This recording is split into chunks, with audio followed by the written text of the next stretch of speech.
Imagine being somewhere so remote that there is no quick way out. No streetlights, no cell service, no nearby house, no passing cars, just trees, water, mountains, and miles of empty country in every direction. Now imagine that while you're out there, you hear something calling to you. At first it sounds normal. Maybe it sounds like a cow bawling somewhere beyond the fence line. Maybe it sounds like a friend whispering from the edge of the lake. Maybe it even sounds like someone you know, someone you trust, saying they need help. But then something about it is wrong. The voice is too close, or it moves too fast, or it calls from two places at once. And suddenly, you understand that whatever is out there is not lost, and it is not asking for help. It is trying to get you to answer. Tonight, we have two Skinwalker horror stories from two very different wildernesses. One takes place on a lonely cattle allotment near the Gila Wilderness in New Mexico, where an experienced ranch hand finds out that some boundaries exist for a reason. The other takes place in the boundary waters of Minnesota, where four friends follow the wrong canoe into a nightmare that knows their voices better than they do. So turn off the lights, settle in, and whatever you hear outside while this video is playing, don't answer it. But before we get into those stories, if you enjoy scary stories, make sure to subscribe and turn on notifications. We upload new episodes every week, and if you like listening on the go or for sleep, you can also find the Just Creepy podcast on Spotify, Apple Podcasts, and everywhere else you get your podcasts. Leaving a rating or review helps grow the show. Now, let's get into it.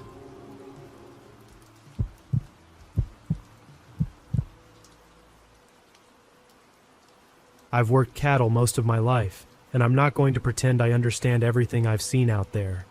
A man who spends 40 years on horseback learns the country talks to him in its own way, and most of what it says is plain enough. Weather coming, water gone bad, a lion working a draw. You learn to read it the same way you read a man's face across a table, and after a while you trust that reading more than you trust your own two eyes. Because the eyes can be fooled and the patterns can't. That's what I want you to understand before I tell you the rest of it. I wasn't a green kid out there. I knew what I was looking at most days. The summer I'm gonna tell you about is the one where that stopped being true, and I've never been able to make it true again. The outfit I rode for ran cattle on a forest grazing allotment, up against the Gila Wilderness boundary in southwest New Mexico, north and west of a little nothing town called Mimbres. If you've never been out that way, I'll tell you it's some of the emptiest big country left in the lower part of the United States. The Gila's the first piece of ground anybody ever set aside as wilderness in this country, back in 1924, and they meant it. No roads to speak of past a certain point. No motors of any kind allowed across the line. Just mountains stacked on mountains, juniper and pinon down low, ponderosa up high, and canyons that'll swallow a day's ride before you found the bottom. The allotment I worked was a few thousand acres of permitted range that bumped right up against that boundary, and the fence between the two was an old 4-strand barbed wire affair that had been there longer than I had. That fence is going to matter, so hold on to it. I'd been on that outfit 11 years by the summer this happened. I was past 60 by then, riding for a man named Harlan, who'd inherited the permit and the cattle from his father and didn't much care for either, which suited me fine because it meant he left me alone to run things the way I knew how. I lived most of the grazing season in a line camp up near the high pasture, an old log cabin with a wood stove and a spring box and not much else. There was no electricity up there and no telephone, but I kept a battery two-way radio in the cabin, the kind that runs off a dry cell pack, and I'd check in with Harlan on it every so often, and could raise a couple of the neighbors on it if I had to. And that was the one thread of talk I had to the outside world from that camp. I'd ride down to the headquarters in person, maybe once every couple weeks for supplies, and to tell Harlan everything was fine. That summer it wasn't fine, but it took me a long while to say so, because the things that were wrong didn't add up to anything a sane man could put in words. I want to give you a sense of how a day went up there before any of it started, because you can't understand how wrong it got unless you understand how ordinary it was supposed to be. I'd be up before the sun most mornings, because that's the habit of a lifetime.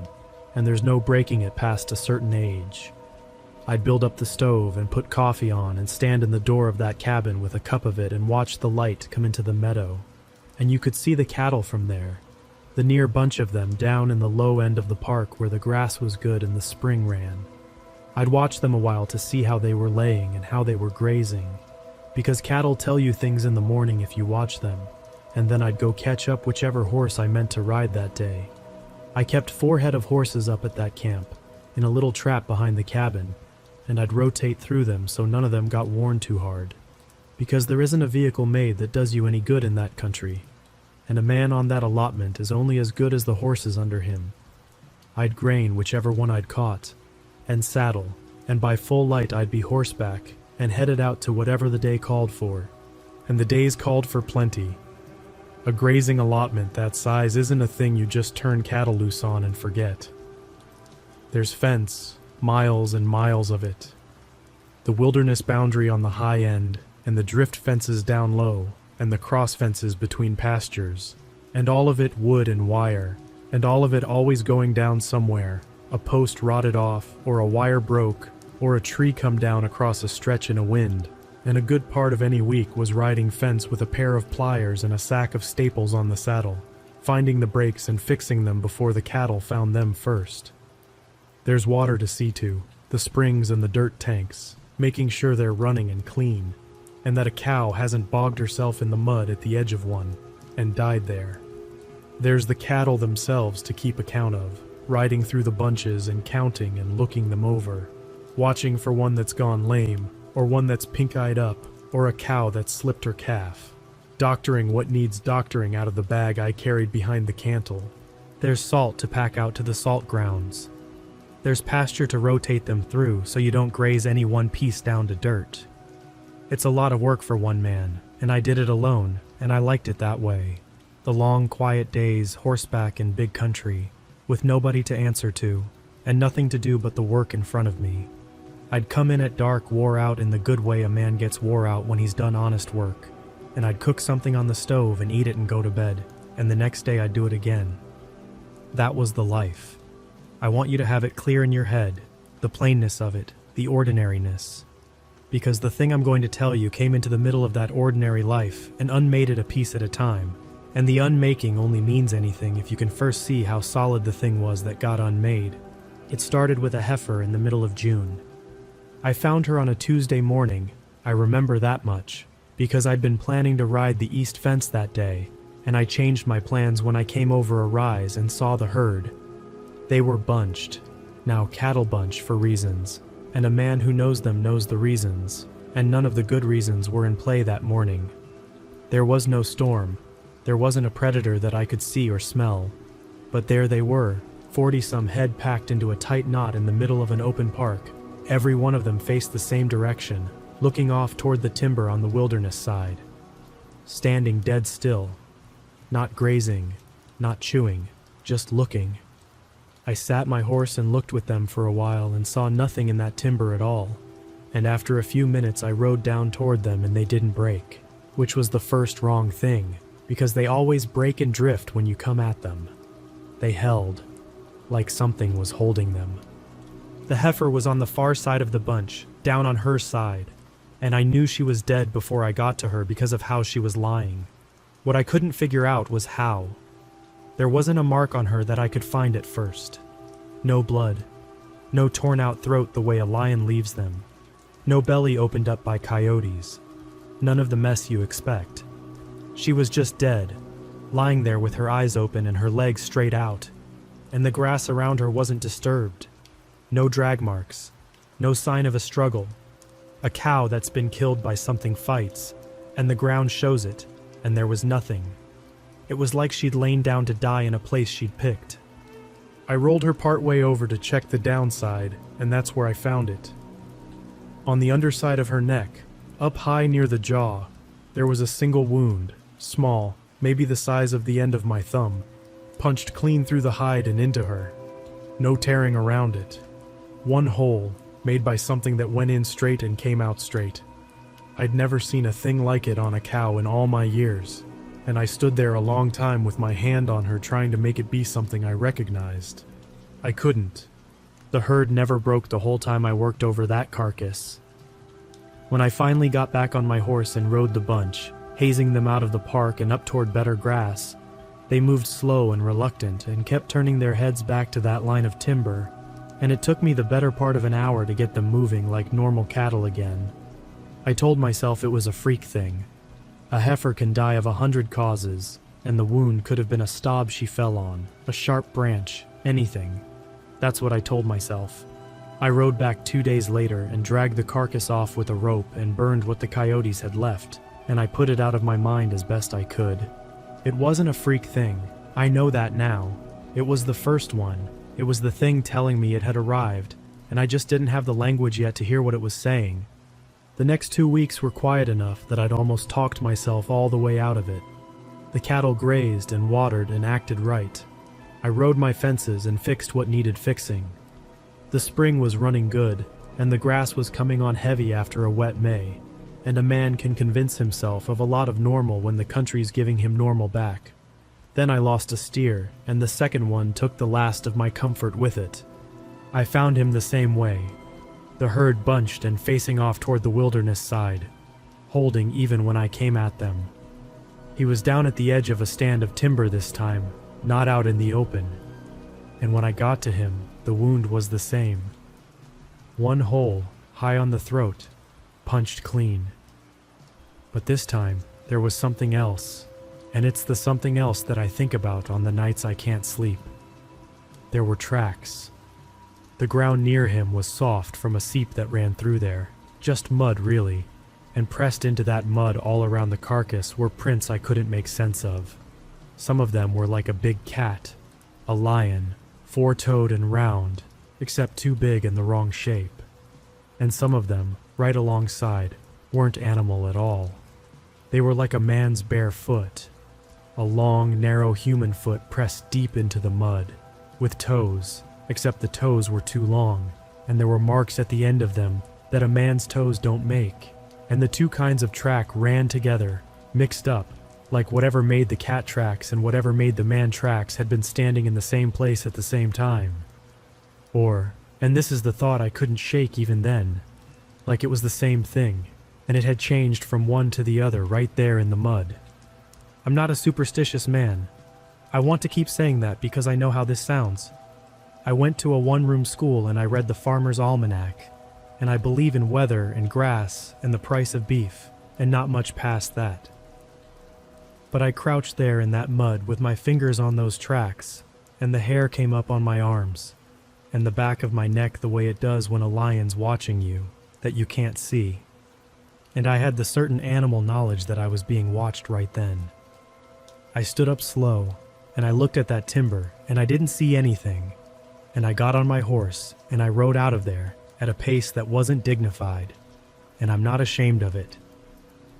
I went back to those tracks the next day, in better light, with my head a little more level, because that's the kind of man I am.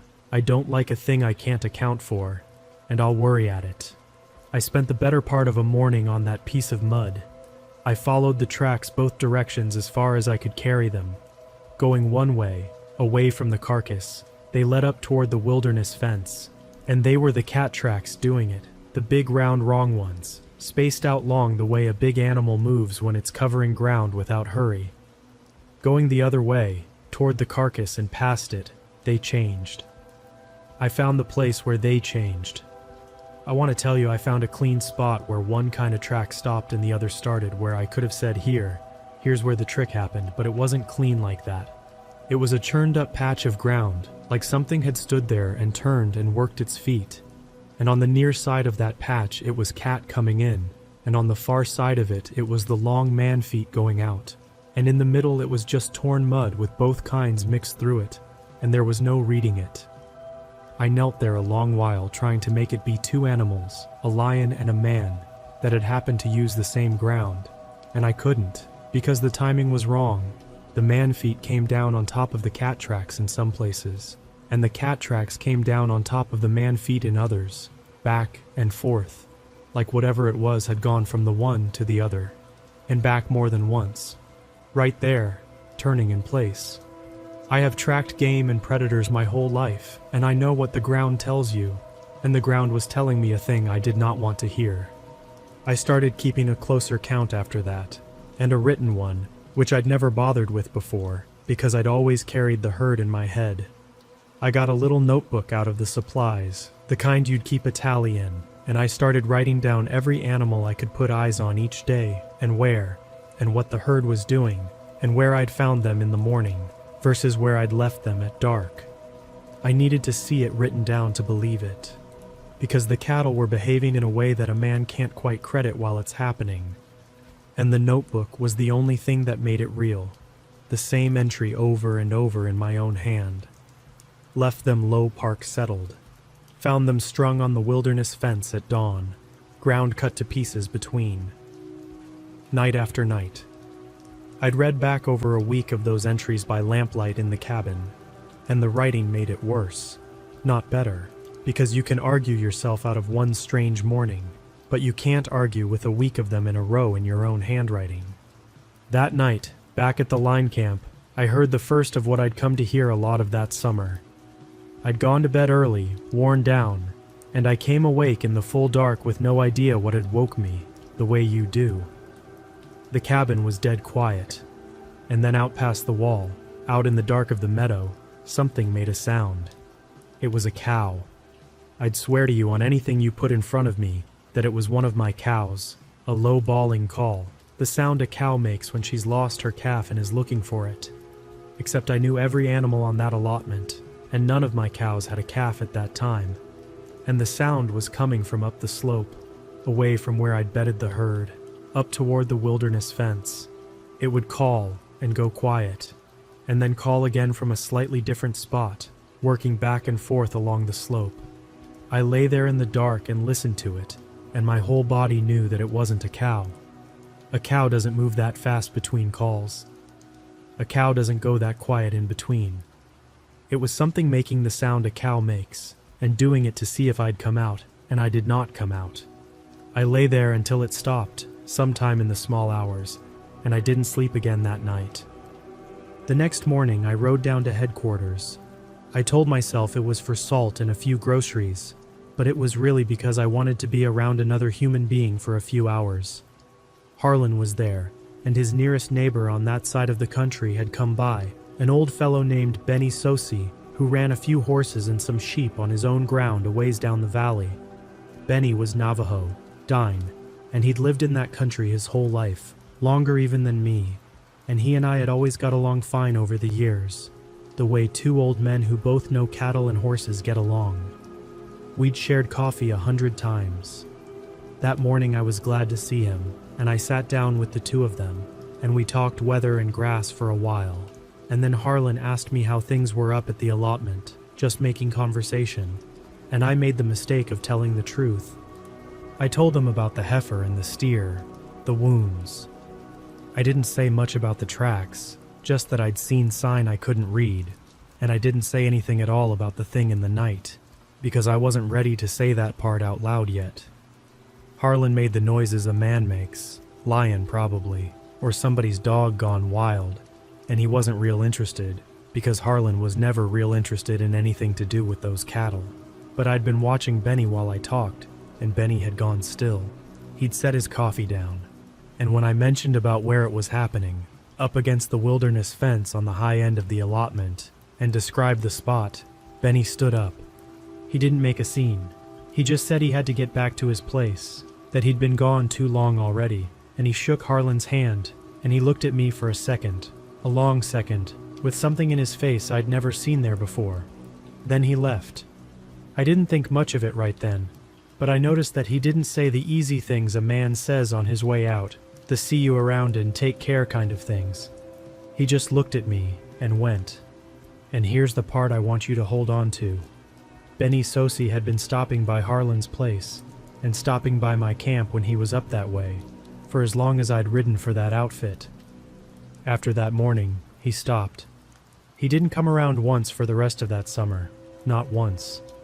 And it was a good while before I understood why. I rode back up to the allotment that afternoon with a bad feeling I couldn't put down.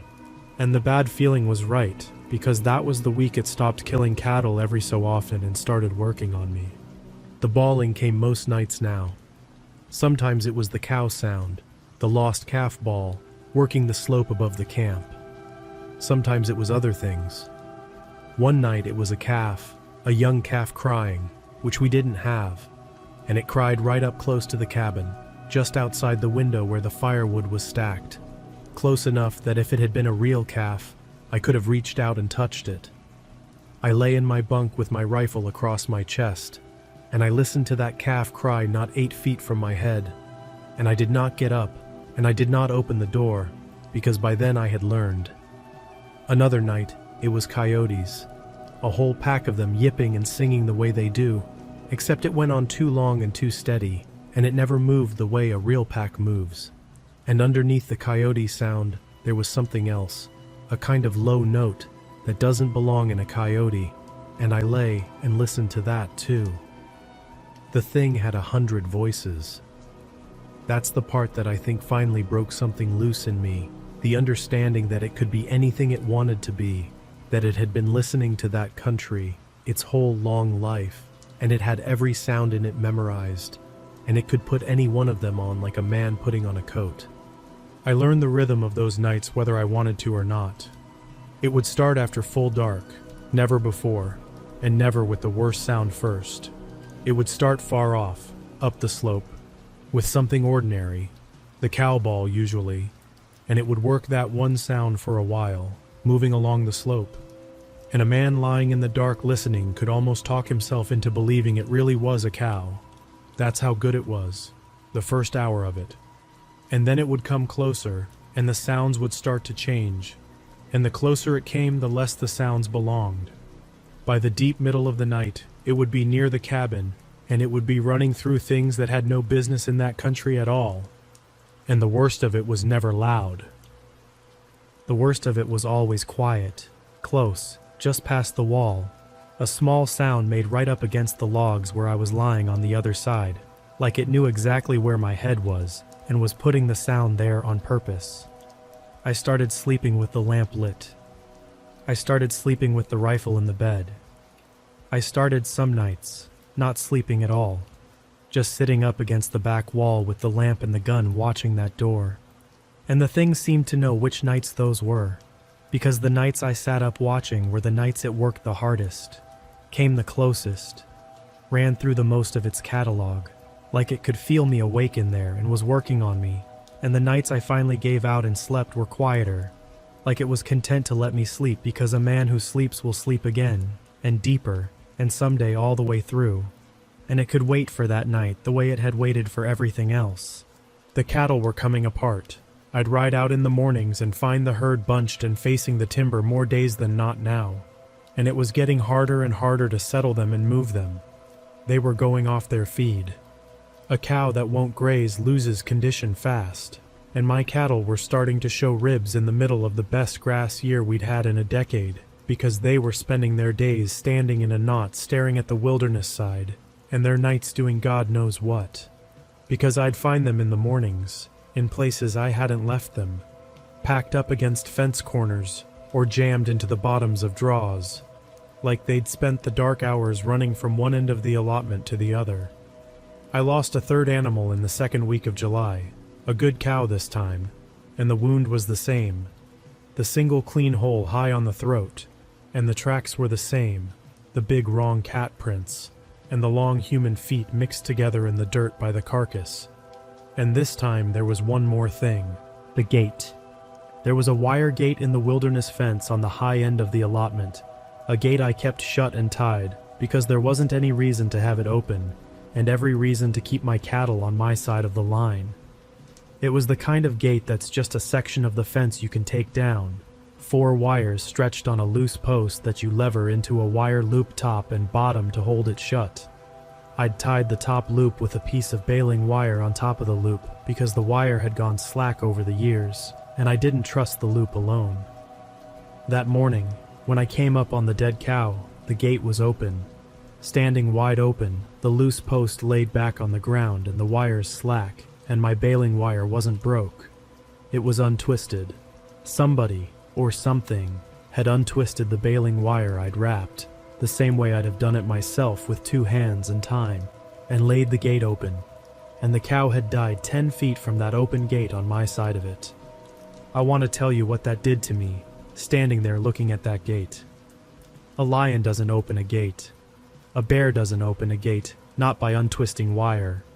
A man could open that gate, but no man had any reason to be up there, 10 miles from the nearest road, in country that takes a hard half-day's ride to reach, and no man kills a cow with 1 clean hole and leaves no other sign.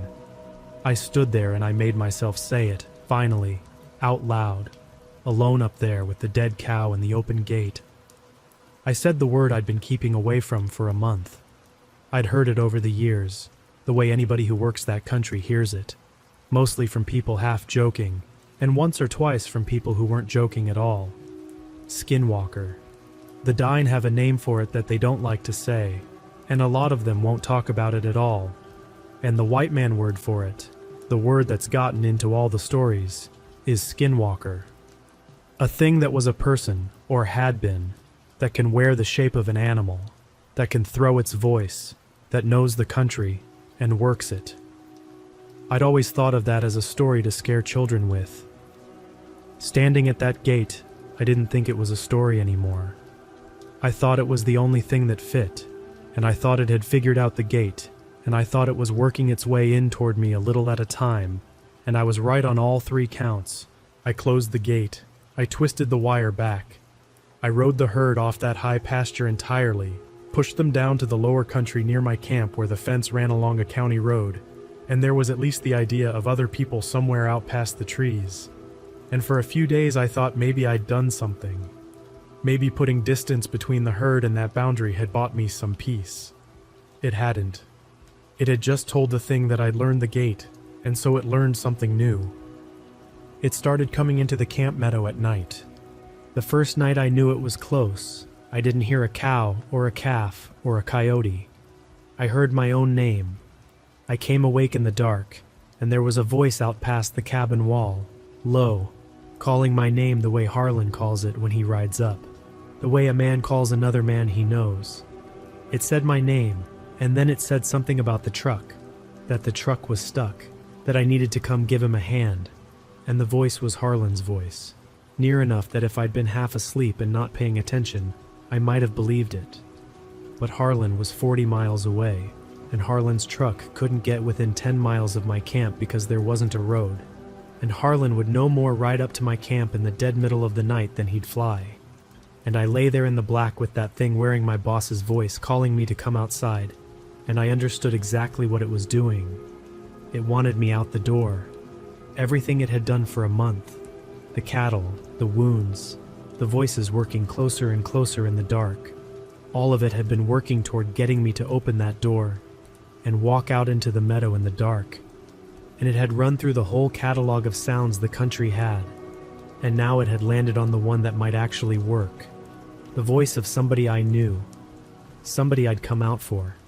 I didn't come out. I called back through the door, and I'm not proud of how my voice sounded, but I called back and I said I knew it wasn't Harlan, and it could go to hell, and the voice stopped. Just stopped, mid-word almost, the way nothing real stops. And then there was a sound I'll hear until I die, a sound right up against the cabin wall, a low sound that wasn't any animal and wasn't any man, somewhere down underneath both, and then nothing. Quiet the rest of the night, but I sat up against the wall with my rifle and a lamp burning, and I watched that door until the sky went gray, and I made up my mind sometime in those hours that I wasn't going to win this by hiding in a cabin. It already knew where the cabin was. It already knew I was in it. The cabin wasn't keeping it out. I was, by not opening the door, and a man's got to sleep. And the night I finally slept all the way through was the night it would get what it wanted. I rode down to headquarters the next day to think, and to be around Harlan, and because I'd half decided to quit. I'll be honest with you about that. I'd worked cattle through blizzards and droughts and a lightning strike that killed my horse out from under me. And I'd never once thought about walking off a job. And that morning I thought about it hard. But Benny Sosie's truck was at Harlan's place when I rode up, the first time I'd seen it since that morning a month before, and Benny was sitting on Harlan's porch, and when I came up he looked at me, and he stood up, and he came down off the porch to meet me, and I knew he'd come there to find me. He'd come to say something, and what he said, standing out by my horse where Harlan couldn't hear, was the thing that saved my life, though it didn't sound like much at the time. He didn't say a whole lot. He asked me, low, where it was killing the cattle, and I told him, up high, against the wilderness fence, and below the fence after I moved them down.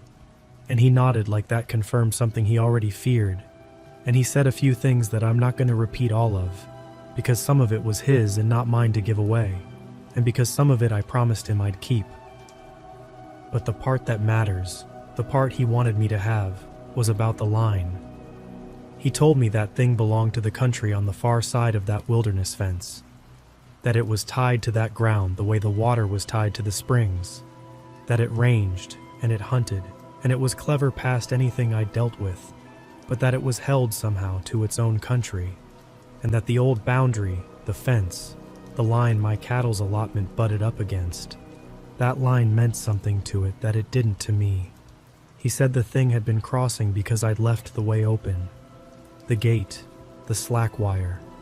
He said it would keep working its way across as long as there was a way across and a reason to come, but that it didn't want to be out of its own country any longer than it had to, that it was always pulling back toward the wilderness side, and that if I understood that, I had the only thing I needed to understand.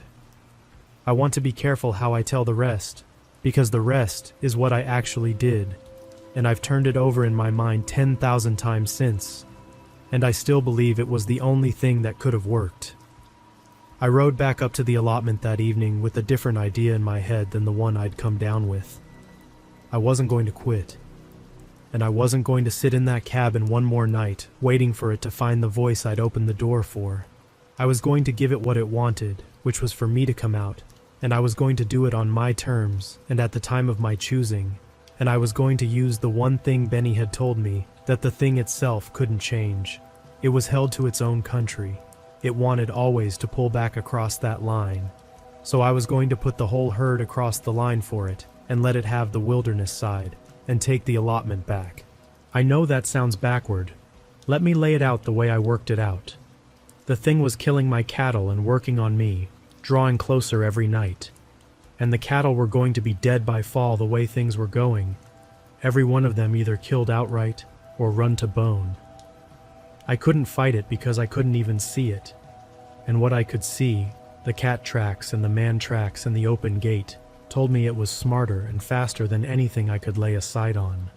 But it had a country, and the country had an edge, the wilderness fence, and on the far side of that edge was the thing's home ground, and the thing always wanted to go back to it. So if I drove my cattle off the allotment, off my permitted ground entirely, away from the boundary, down and out toward the county road and the lower country, where there were ranches and people and lights, and at the same time, I opened that high gate wide and left the thing's own country open to it, then there'd be nothing left on the allotment that it wanted. No cattle to kill, no man sleeping in a cabin to draw out into the dark, just an open gate to its own ground and nothing on this side worth crossing for. Benny had told me it didn't want to be out of its country. I was going to make sure there was no reason left for it to be. It took me 3 days to gather the herd, working alone, and they were a wreck. Cattle that won't drive are about the most miserable thing a man can deal with, and these had spent a month being terrorized, and they were spooky and gaunt and prone to break in every direction.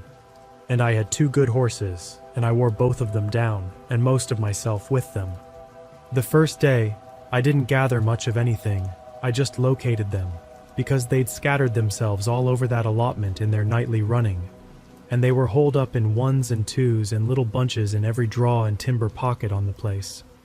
A man gathers cattle by working them out of the rough and pushing them toward a holding ground, easy, slow, letting them string along, and that works when the cattle are settled. These weren't settled. I'd find a little bunch of them jammed up in the head of a canyon, and I'd start to ease them out and they'd break on me, scatter back past the horse in 3 directions, and I'd have to gather that same little bunch over again, and they'd break again. and a thing that should have taken an hour took half a day and left my horse lathered and my temper gone. They wouldn't lead and they wouldn't drive, and they'd lost the herd sense that makes cattle want to be together, because the thing had spent a month teaching them that together in a bunch facing the timber was where the dying happened. And now every animal wanted to be off by itself in the brush, which is the hardest way in the world to gather anything. I'd get 4 head moving toward the low park and lose 2 of them into a thicket, and have to leave the 2 I'd lost to keep the 4 I had, and then come back for the 2, and it went like that the whole first day, and at the end of it I had maybe a third of the herd loosely bunched in the low park, and the light was going, and I had to ride back to the camp for the night knowing the thing would scatter again in the dark whatever I'd gathered in the day, and it did. The second day was the first day over again, except worse, because now I was tired and the horses were tired, and the cattle had learned the day before that they could break past me and get away with it. I switched horses at noon, rode the second one into the same lather as the first by dark. I lost count of how many times I gathered the same animals, and lost them, and gathered them again. There's a particular kind of worn-out that comes from working stock that won't be worked, where it isn't the body so much as something behind the eyes that wears down. The steady grinding failure of it, push and break and push and break. And by the end of that second day, I had a little more than half the herd held in the low park, and I was about used up. And the thing in the dark that night seemed to know it, and worked me hard, and scattered what I'd gathered. And I started the third day with less than I'd ended the second. But the third day it turned, the way a gather sometimes does once enough of the cattle are together that the herd sense comes back into them. Once I had a big enough bunch held in the low park, the loose ones wanted to come to it, because a cow's nature is to be with other cattle, and that nature finally got the better of the fear, and the gathering got easier through that last day instead of harder.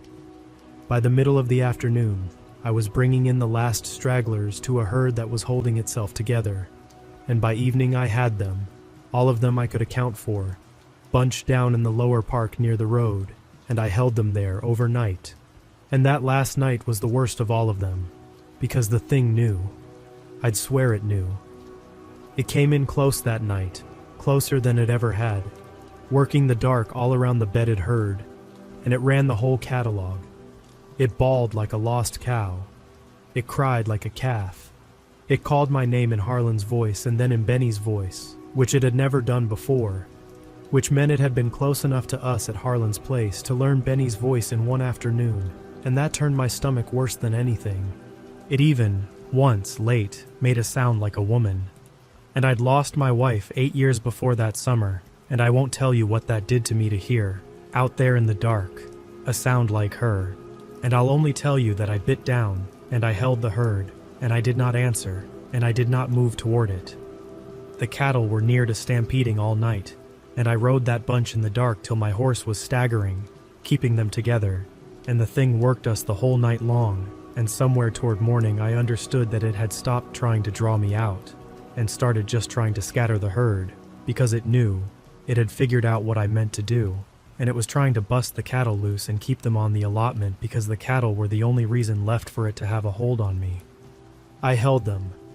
I don't know how, but I held them, and the sky came gray, and then pink, and the thing went quiet the way it always did with the light, and I had a herd, ragged and terrified but whole, in the lower park by the road at dawn. I pushed them out that morning.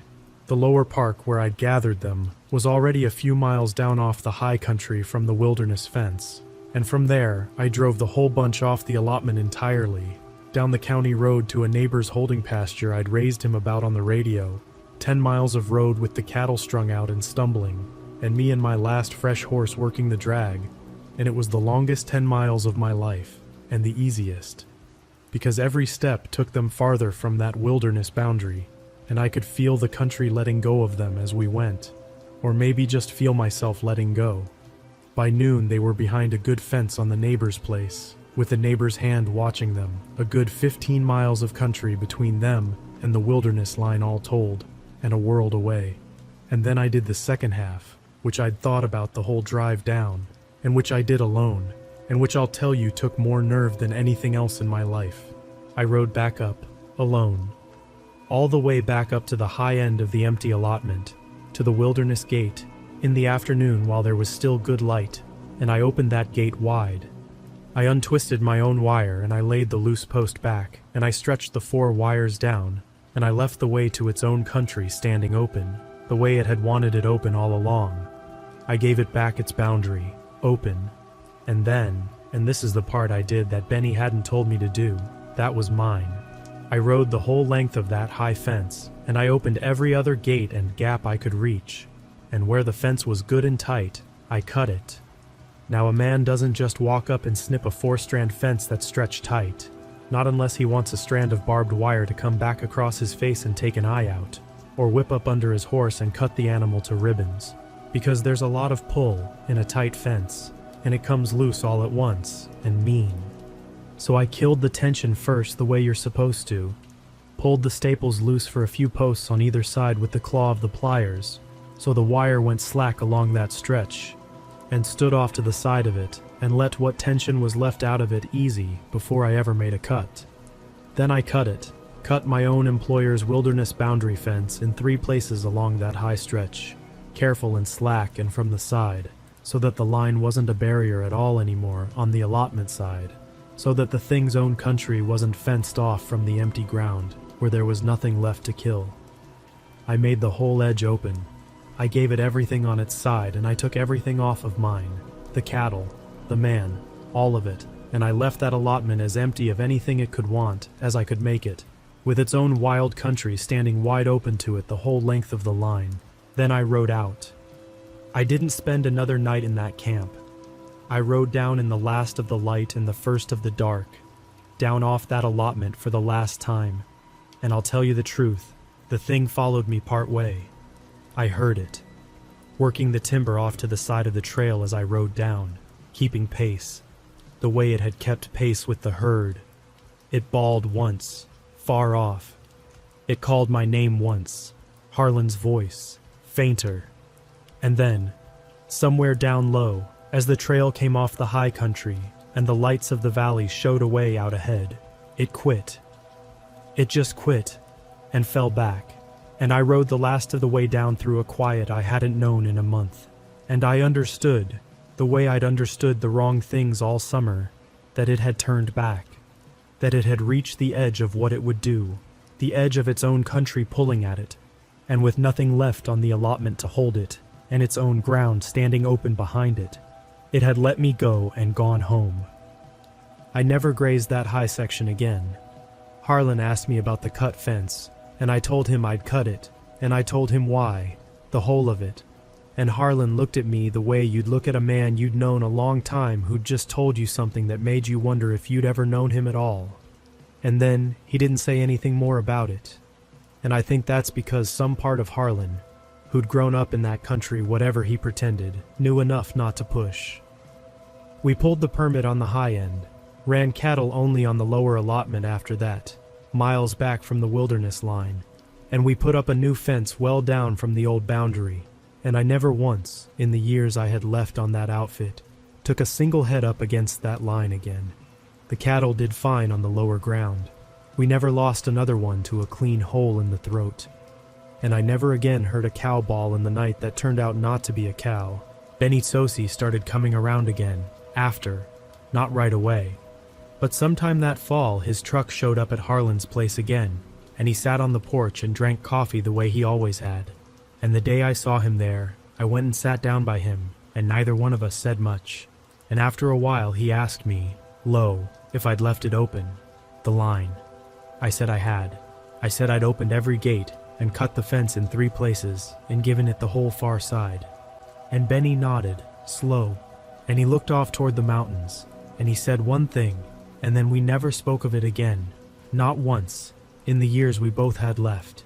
He said that I'd done right, that most people, when that thing comes, fight it or run from it, and both of those keep them tangled up with it, because fighting it and running from it are both about you and it, and what it wants is for it to be about you and it.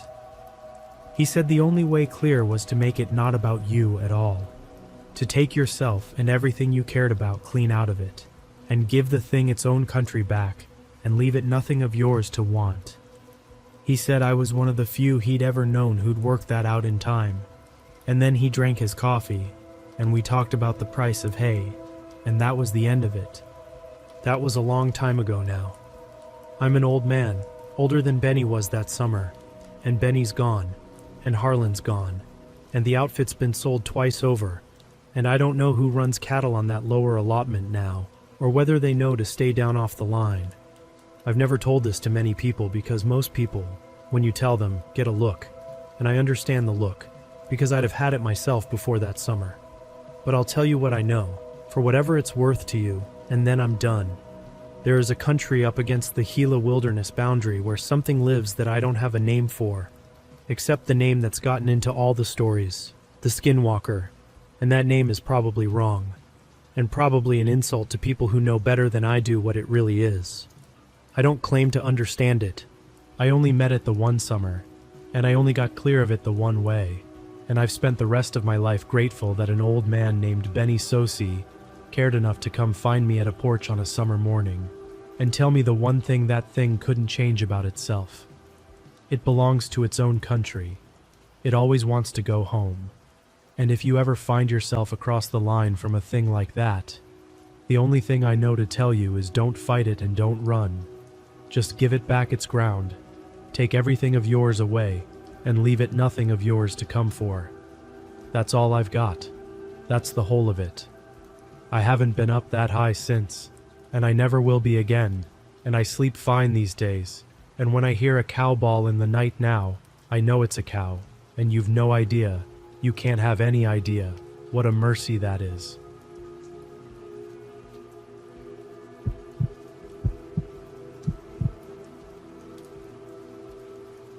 I'm changing names because one of the people in this story still won't talk about it, and another one asked me not to post this at all. I'm not from Minnesota originally, but I've lived in the Twin Cities long enough that people assume I am. I've done the North Shore thing, the Duluth weekend thing, the rent a cabin and pretend you like saunas thing. I'd hiked plenty, camped plenty, and been in woods that felt big. The Boundary Waters was different, and I didn't understand that until we were already too far in. There were 4 of us, me, Kellen, Mira, and Soren. We were all late 20s, old enough to know better than to do dumb outdoor stuff just because it looked cool online, and apparently still young enough to do exactly that. Mira was the one who actually knew what she was doing. She'd done 2 trips up there with her dad when she was younger, owned a real rain jacket, knew how to hang a food pack, and didn't roll her eyes when the outfitter in Ely spent 15 minutes explaining things we thought we already understood. Kellen was Kellen, loud, funny, always trying to turn everything into a bit. He was the reason we had too much whiskey and not enough dry socks. He was also the reason we had permits in the first place, because he'd gotten obsessed with canoe camping after watching some guy on YouTube cook lake trout over a fire grate. Soren was quiet. Not shy exactly, just one of those people who never wastes words. He'd go 6 hours without saying anything and then casually point out that everyone was paddling toward the wrong bay. I was somewhere in the middle. I liked being outside, liked maps, liked the idea of being the calm guy in a bad situation. Before this trip, I thought those things were enough. We went in late September, after most of the bugs, but before the weather got truly stupid. At least that was the plan. We entered at Moose River North, entry point 16, off the Echo Trail, because Mira said it was pretty, manageable, and had enough traffic that we wouldn't be completely alone if something went wrong. That last part feels funny now. We picked up our permit in Ely, loaded 2 rented Kevlar canoes, bought leeches we never used, and repacked everything 3 times in the outfitter's parking lot because Kellen had brought a cast iron skillet. Mira made him leave it in the car. He complained about it for 10 miles. The outfitter dropped us at the entry lot with our canoes, packs, paddles, and too much confidence. There were 2 other vehicles parked there, both with canoe foam blocks still on the roofs, and someone had left a crushed Busch Light can on a rock near the lot. Mira picked it up and shoved it into Kellen's pack because he was the one closest to it. The first portage humbled us. It didn't destroy us, just shut everybody up for a while. The trail was wet and rooty, and the canoes were light compared to aluminum, sure. But light is a word people use when they aren't the one carrying it on their shoulders with mosquitoes finding the only exposed strip of skin behind their ears. When we finally reached the water, the whole world seemed to drop in volume. Not silent. People always say the deep woods are silent, but they aren't. There was water moving through grass, paddles dripping, wind in black spruce, a raven somewhere, the little plastic click of someone adjusting a life jacket. It was quiet in a way that made every small sound feel watched. We paddled the Moose River with Mira and Soren in one canoe and me and Kellen in the other. Kellen kept turning around to talk, which made us fishtail every 30 seconds. The river twisted through marsh and low trees, and we passed a beaver dam where we had to get out and drag over. Kellen sank one leg to the knee in mud and yelled like he'd been shot. Mira told him to stop wasting energy. Soren just stood there holding the bowline, looking downriver. I asked him what he was looking at. He shook his head, which was Soren for nothing. With him, that meant either nothing or something he didn't feel like explaining. We got to Ninamoose Lake in early afternoon. The wind came up right as we left the river mouth, and the lake looked bigger than I expected. Not huge, but after the narrow river it felt exposed. Small waves slapped the canoe sideways, and Kellen stopped making jokes for the first time since Ely. We crossed to the north side and took a campsite Mira liked because it had decent trees for the food pack and a clear view of the water. It was a normal Boundary Waters campsite. Steel fire grate, flat tent pad, a little trail back to the latrine. Someone had left a stack of split cedar tucked under a rock, dry enough to use, which felt like a gift. We set up 2 tents. Mira and I took one. Kellen and Soren took the other. That wasn't a couple's thing. Mira and I weren't dating. We just both refused to sleep in the same tent as Kellen because he snored like a chainsaw trying to start underwater. Dinner was instant potatoes with summer sausage cut into it. Kellen called it prison food and ate 2 bowls. The lake went glassy at sunset. Loons called from somewhere we couldn't see, and for a while the whole trip felt exactly like it was supposed to. Then Kellen started making animal noises. I don't mean he was howling at the moon or anything. He was doing that dumb thing people do around campfires where they try to sound like a wolf, then a coyote, then something they insist is a cougar even though nobody believes them. Mira told him to knock it off. He did one more long strangled call across the water, and the echo came back wrong. It didn't return all at once. It bounced around the lake in pieces, like the far shore was answering with different parts of his voice. Soren looked up from cleaning his mug. Kellen grinned and asked if he was scared of Bigfoot. Soren didn't answer. Mira threw a pine cone at Kellen's chest and told him people came out there for quiet. Kellen raised both hands and said, "Fine, no more summoning skinwalkers." Mira snapped at him harder than she needed to. "Don't call things," she said. We all kind of laughed, because it sounded like something her dad had probably told her when she was 12. She didn't laugh. Kellen apologized in that half-joking way people do when they aren't actually sorry, and the night moved on. Nothing else happened then. I wish it had.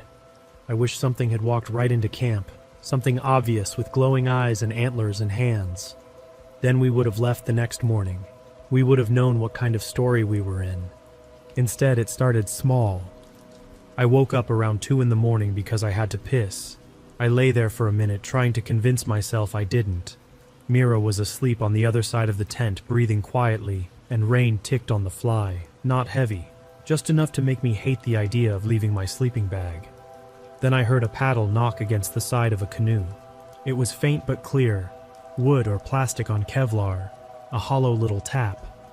I froze, listening, and heard it again, followed by a scrape like someone dragging a canoe over gravel. I thought maybe Kellen had gotten up. He'd been talking about fishing at dawn, so maybe he was messing with the gear. I whispered his name once, then remembered he was in the other tent. The sound came again. Scrape. Pause. Tap. I unzipped the tent as quietly as I could and stuck my head out. The campsite was gray and black. I could see the fire grate, the packs under the tarp, the pale shape of the other tent, and beyond that, the lake as a darker flatness between trees. Both of our canoes were upside down where we'd left them, pulled well above the waterline. The sound came from the lake. At first I thought it was a log. Then it moved. A canoe slid across the water, maybe 50 yards out from camp. No headlamp, no lantern, just a long, low shape barely separated from the dark water by a strip of reflection. There were 2 people in it, or at least I thought there were. One shape sat in the stern and one in the bow. Between them, something pale lay across the middle, longer than a pack and too lumpy to be a paddle bag. The canoe moved without any visible paddle strokes. I don't mean they were paddling silently. I mean, I didn't see paddles at all. The canoe just drifted left to right, steady, like it was being pulled by a rope. I watched it pass behind a little point of spruce and vanish. A few seconds later, from the direction it had gone, I heard Kellen laugh. Not loud, not campfire loud. More like someone laughing to himself because he got away with something. I turned toward the other tent, but there was no movement. I almost called out, but something about the lake stopped me. It felt childish at the time, like I was letting the dark spook me. Still, I didn't call. I pissed behind a tree, got back in my sleeping bag with wet feet, and lay awake until morning. When I told everyone at breakfast, Kellen loved it. He immediately started saying ghost canoe and lake people, and asking if I was sure I hadn't been dreaming. Mira asked better questions. Which direction? How far out? Did it have a permit tag? Did I hear paddles? Was the pale thing a dog? I didn't know the answer to most of it. Soren walked down to where our canoes were pulled up and crouched beside the one Kellen and I had used. I followed him. There were handprints on the side, wet ones. At first, that didn't seem impossible. The canoes had been wet when we carried them up. Dew, rain, lake water. But these were distinct.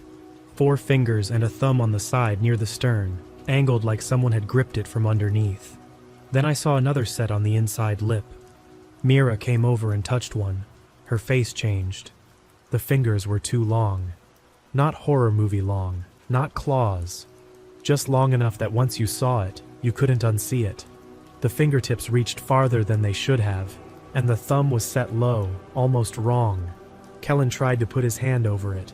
His fingers didn't reach. Soren held up both hands from where he stood. Mira wiped the print away with her sleeve and said it was probably one of the other campers. Nobody asked why another camper would come into our sight in the rain, touch our canoe, and leave without taking anything. We packed up after breakfast and headed north toward Agnes. The sky stayed low. The wind wasn't bad, but the whole day had a damp weight to it. We did the portages, loaded and unloaded, paddled stretches of river, and fell into that rhythm where conversation becomes mostly practical. Watch the rock, lift the stern. Whose water bottle is this? Don't step there. Kellen tried to bring the mood back a few times, but even he seemed off. He kept glancing behind us. At one portage, I noticed a footprint in the mud near the landing. Barefoot. I'd like to say it was huge, but it wasn't. It was about normal size, maybe a little longer than mine, only pressed deep. The mud around it had squeezed up between the toes. There was only one. I didn't mention it. That's one of the parts I still feel bad about. We reached Agnes in the afternoon and took a sight on the west side after passing 2 occupied ones. One had a blue tarp, 2 canoes, and a guy in a red jacket standing near shore with a coffee mug.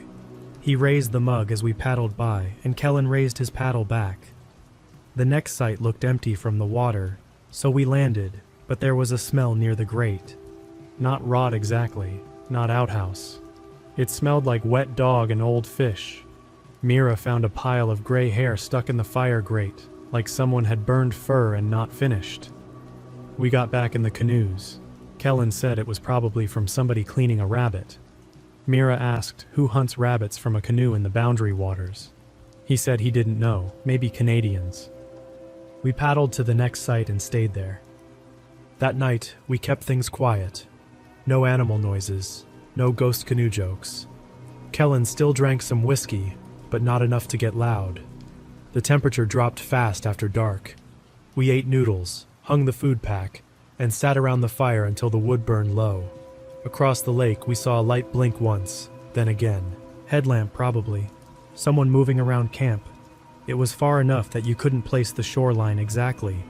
Kellen watched it for a while and said it could be the guy in the red jacket. Mira said it could be. The light blinked again, 3 quick flashes, then nothing. Around midnight, something walked through our sight. I was asleep, then I wasn't. No dream, no slow waking. 1 second I was out. The next I had my eyes open and my whole body knew something was wrong.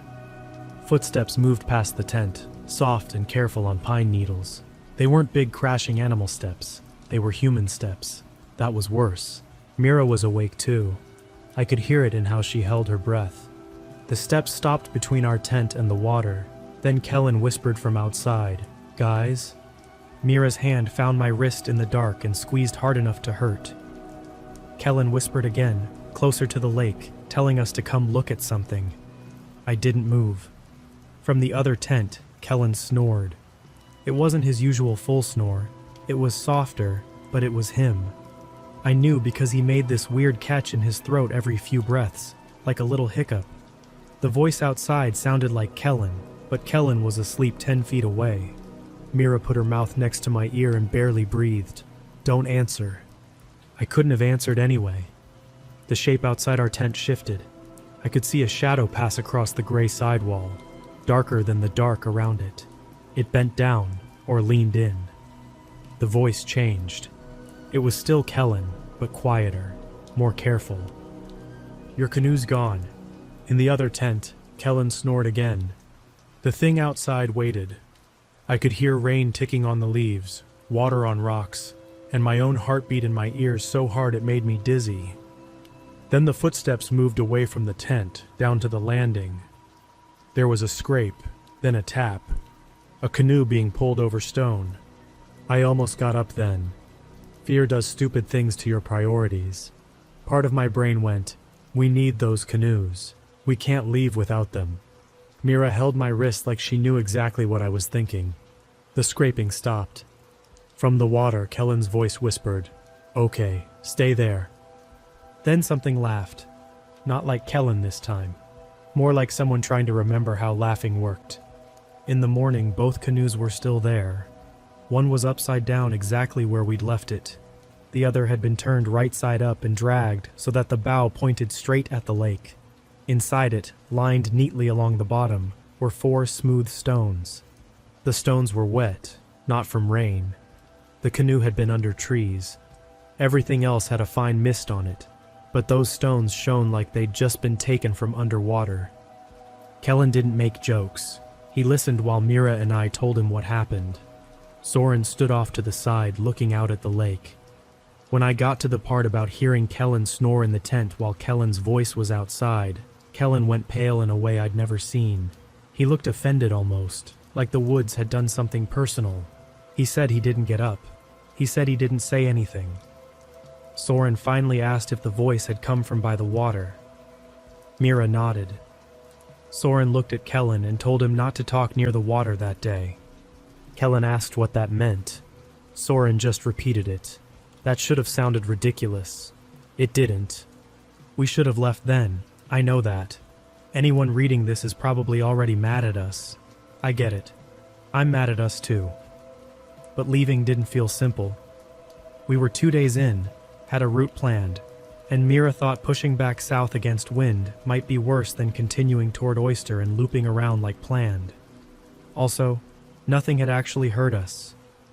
That was the stupid sentence that kept floating around without anyone saying it. Nothing had actually hurt us. We packed quickly and barely spoke. That day was when the route started to go wrong, not in a dramatic way. The map still made sense. The lakes were where they were supposed to be. The portages were marked. We weren't magically transported or anything. It was worse because everything was just a little off. A campsite we expected to see on the right side of a bay was on the left. Mira said the map might be turned wrong, but it wasn't. A portage listed as short took long enough that Kellen dropped his pack and checked the map twice. It had to be the right trail. There was nowhere else for it to go. Still, it felt like it stretched while we walked it.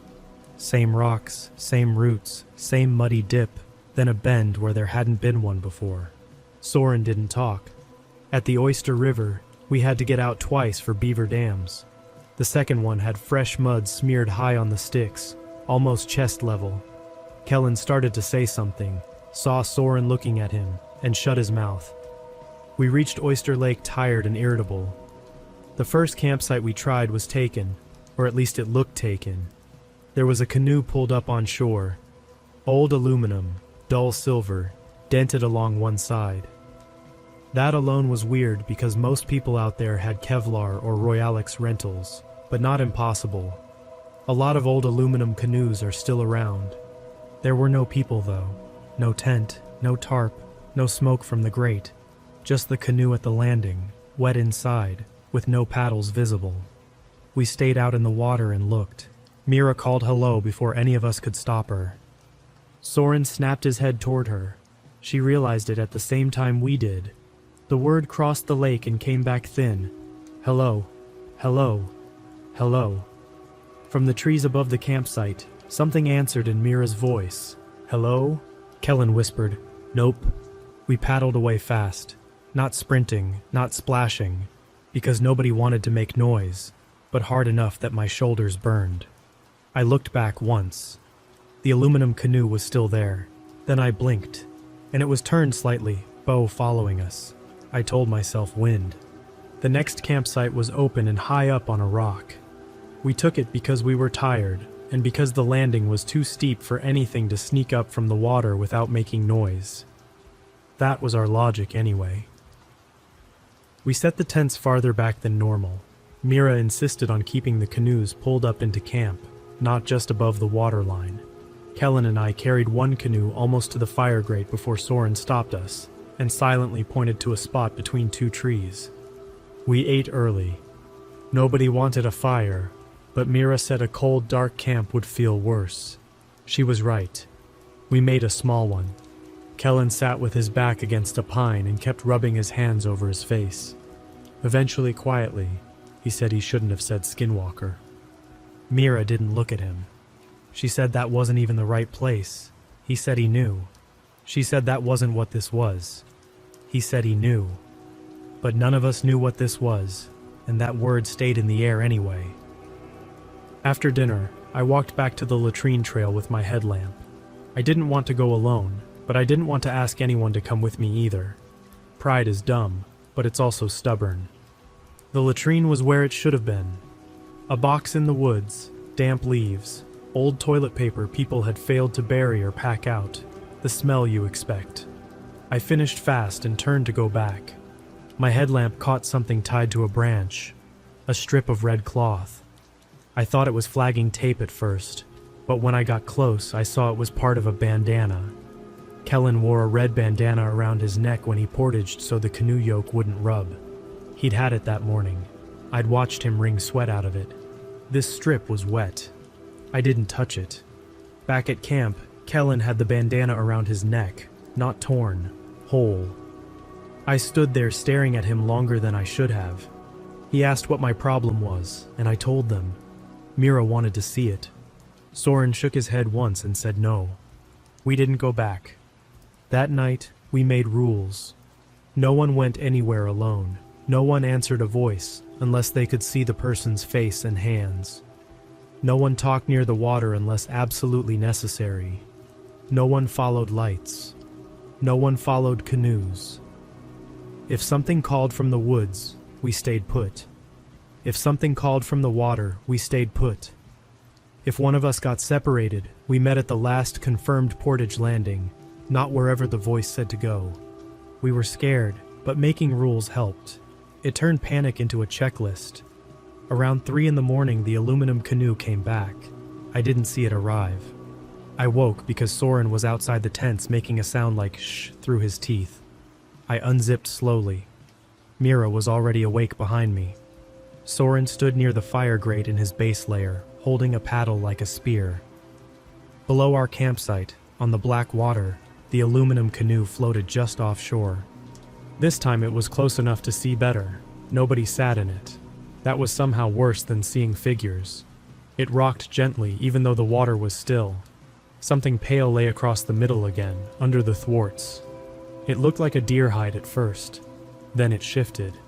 Kellen crawled out of the other tent, hair sticking up, face slack with sleep. He whispered, asking what it was. The pale thing in the canoe lifted one end. Not a head exactly, not enough to see features. Just a wet, pale rise, like a face under thin cloth turning toward us. Then Kellen's voice came from the canoe. "What is that?" Kellen made a sound in his throat and clapped both hands over his mouth. The canoe drifted closer. Soren stepped forward and slapped his paddle flat against a tree trunk. The crack was huge in the quiet. I flinched so hard my neck hurt. The canoe stopped. Soren did it again. Crack. The canoe began to turn. Not drift. Turn. Bow swinging away from us against no current I could see. Then it slid backward into the dark. We stayed up until dawn. Nobody said much. Kellen kept his mouth covered with the sleeve of his fleece like he was afraid his own voice would get loose. In daylight, the lake looked normal. Cold, blue-gray, pine-covered, indifferent. I hated it more that way. At least at night it admitted what it was. We decided to leave. Not continue the loop. Not salvage the trip. Leave. Mira studied the map and chose what she thought was the fastest way out that didn't involve backtracking past the aluminum canoe campsite. We would paddle south and east, take a chain through smaller lakes, then work back toward Moose River north. It wasn't our original plan, but it was doable. Long day, maybe very long, but doable if we moved. The problem was Kellen. He didn't want to paddle in the stern anymore because it meant facing forward while I sometimes faced backward, and he said he couldn't stand not knowing what was behind him. Mira told him that wasn't how canoes worked. He told her he didn't care. They snapped at each other until Soren picked up Kellen's pack and carried it to the landing. That ended the argument. The first half of the day went almost normal. Almost. We paddled hard. The sky cleared a little. Sun touched the tops of the pines for maybe 20 minutes, and I remember feeling embarrassed by how relieved I was. The shoreline looked real again. Rocks, lichen, jack pine, water. At a portage into a small, unnamed-looking lake on my map, we met two men coming the other direction. They were real. I know they were real because one of them had a bright orange dry bag and a fishing rod with a broken tip, and he was annoyed in a very normal human way about the mud. His friend wore a Vikings hat and asked if the wind was bad on Oyster. Mira answered before any of us could stop her, saying it wasn't too bad. Soren's eyes went to the water beside the landing. Nothing happened. The men told us there was an open sight on the next lake if we needed it, then kept going. Their boots squelched. Their canoe banged a tree. One of them swore. I almost cried from how ordinary they were. We didn't tell them anything. I've asked myself why 100 times. The easy answer is that we didn't want to sound insane. The real answer is that seeing them made us hope we weren't. Maybe we'd scared ourselves. Maybe the canoe had been some night fisherman. Maybe the voices were echoes across water. Maybe. Then we reached the next landing and found a paddle stuck blade down in the mud. It was Kellen's.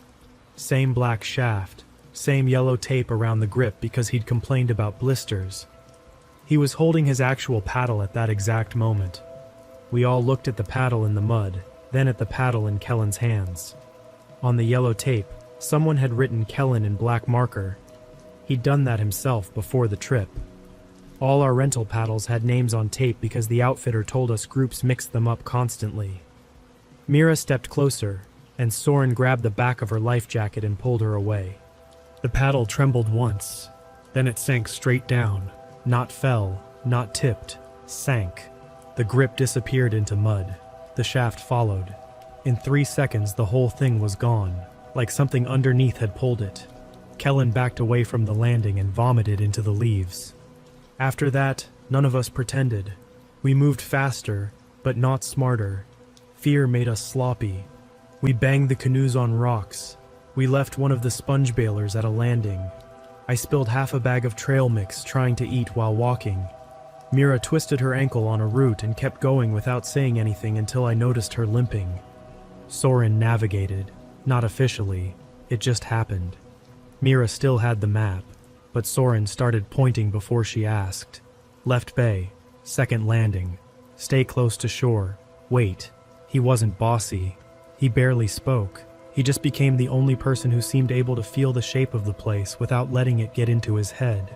Around late afternoon, we hit the portage where Kellen disappeared. It was not an interesting portage. That's what I remember most. No dramatic cliff, no swamp, no weird rock formation. Just a muddy landing, a narrow trail through spruce and birch, and another lake on the other side. According to the map, it was under 100 rods. We were tired but relieved. Short portages had become little promises. Mira and Soren went first with one canoe and 2 packs. Kellen and I stayed at the landing with the second canoe and the remaining gear. The water behind us was calm, too calm. I kept watching it while Kellen adjusted the yoke pads. He was sweating even though it was cold. He whispered that he hated how it had his voice. I told him not to talk near the water. He said he wasn't near the water, but he was. We both were. The landing was only a few feet wide. The trees across the lake gave back a faint mumble of his words, not an echo exactly, more like someone on the other shore had repeated him into cupped hands. I saw Kellen hear it. His face changed. I told him not to do anything. Then he looked behind me. At the far end of the portage trail, just visible between trunks, Mira stood with one hand raised. She was too far away for detail, but it looked like her blue rain shell. She waved us on. Kellen said to come on and lifted the front of the canoe. I hesitated because something felt wrong, but everything felt wrong by then. I couldn't separate useful fear from background fear. Kellen snapped at me to pick it up, so I did. We got the canoe onto our shoulders and started down the trail. Kellen was in front, bent under the bow, feet quick and uneven. I was under the stern, watching roots pass below me through the tunnel of canoe and trees. The trail seemed longer than it should have. I know everybody says that in stories like this. I know tired people misjudge distance. 100 rods can feel like forever with a canoe on your shoulders. But this wasn't just long, it was repetitive. Same birch with a black scar. Same mossy boulder on the right. Same step down into mud. Same broken branch across the trail at chest height. The first time, I ducked under it. The second time, I thought, that's weird. The third time, I said Kellen's name. He didn't stop. I said it again, louder. He kept walking. His end of the canoe dipped and swayed like he was going downhill, but the trail was flat. I told him to stop. He stopped so suddenly the stern slid forward and hit the back of my head. I ducked out from under the yoke, cursing, and turned around. The landing behind us was gone. Not hidden by a bend. Gone. The trail behind us stretched straight through trees farther than it should have, dim and wet and empty. Ahead, Kellen stood under the bow, facing away from me. The canoe blocked part of him, but I could see his legs. He was shaking. Then Mira called from ahead, telling us to hurry up. Kellen made a sobbing sound. From behind us, Mira called again. I dropped my end of the canoe. It hit the ground hard. Kellen stumbled, the bow thumping down beside him. He turned, and I saw tears on his face. Not dramatic crying, just tears spilling out while his mouth hung open. He asked which way. I didn't know. The Mira ahead called, "This way." The Mira behind called, "Where are you?" Then Soren's voice came from the left side of the trail, maybe 20 feet into the trees, telling us not to answer. Kellen bolted. Not down the trail, not back. He ran right, straight into the woods. I yelled his name before I could stop myself. Branches snapped. His orange pack cover flashed between spruce trunks, then vanished. For maybe 3 seconds, I could hear him crashing through brush. Then nothing. The woods swallowed him completely. I stood there with the canoe at my feet, breathing so hard I felt like I might pass out. I yelled his name again. This time his voice answered from behind me, close enough that I spun around expecting him to be right there. Nothing stood on the trail. Then his voice came from ahead, then from the right where he'd run, then from somewhere high above, not loud but clear, like someone leaning down from the branches. I grabbed the bowline of the canoe and started dragging it. I don't even know which way I chose. Away from the voices, that's all. I dragged until the yoke caught on a root, lifted it, dragged again, slipped in mud, got up, kept going. My shoulder clipped trees. The canoe scraped and banged and made enough noise to wake the whole forest. Nobody came. No Mira, no Soren, no Kellen. Then I heard water. I followed it. The trail came back under my feet like it had been there all along. 10 steps later, I stumbled out at the far landing. Mira and Soren were standing there. The first canoe was already loaded in the water. The packs they'd carried were piled beside it. They stared at me, then at the canoe dragging behind me. Mira asked where Kellen was. I shook my head. She asked again, louder, and I told them what happened. Not well. I was gasping and pointing, and saying the same pieces over and over. Mira tried to push past me toward the trail. Soren stopped her. She told him we had to get Kellen. Soren didn't say no. He just looked at the trail. From the other end of the portage, faint but clear, Kellen screamed. It was real. I still believe the first scream was real. It ripped through the trees, raw and human and terrified. Mira shoved Soren away and ran. I went after her because of course I did. Soren came too. We made it maybe 30 yards before Kellen screamed again, this time from the lake behind us.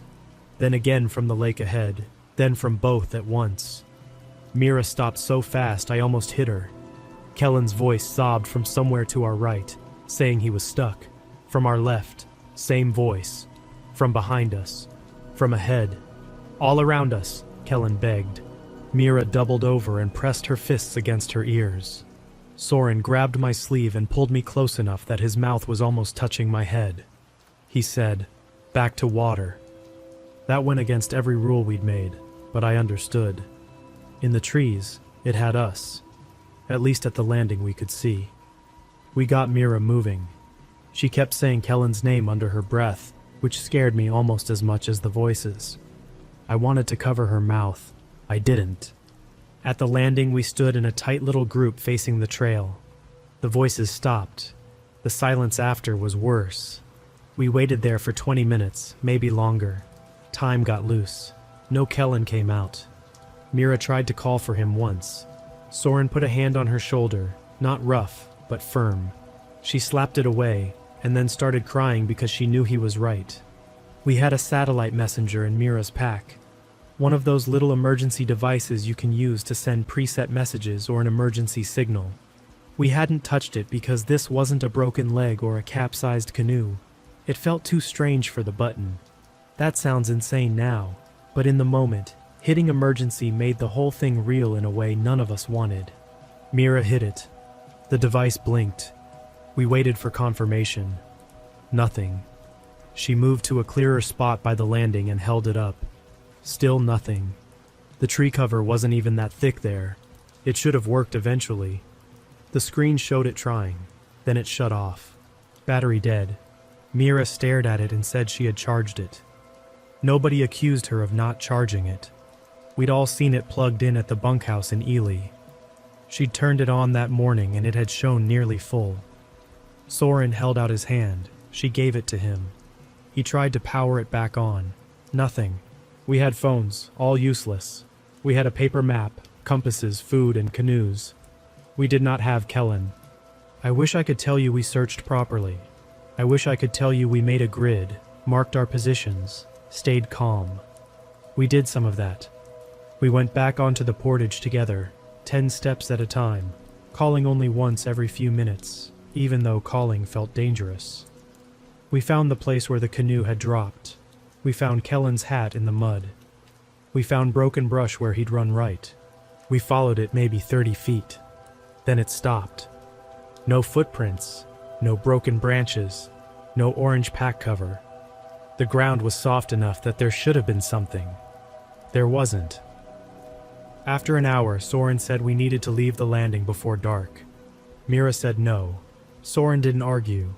He just started unloading one canoe enough to make room for 3. I hated him for that for maybe 10 seconds. Then I hated myself because I knew he was right.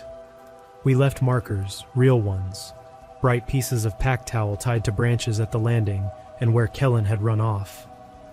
Mira wrote on a page torn from her notebook, "Kellen, stay here. We are getting help." Entry point 16. She put it in a zip bag with a granola bar and tied it to a branch. Then we paddled. Mira sat in the middle of one canoe, hunched over the dead satellite messenger, trying it every few minutes. Soren sterned. I paddled bow. The second canoe was tied behind us on a short line, bouncing and scraping when we turned wrong. We did not speak, not because of the rule anymore, because there was nothing to say.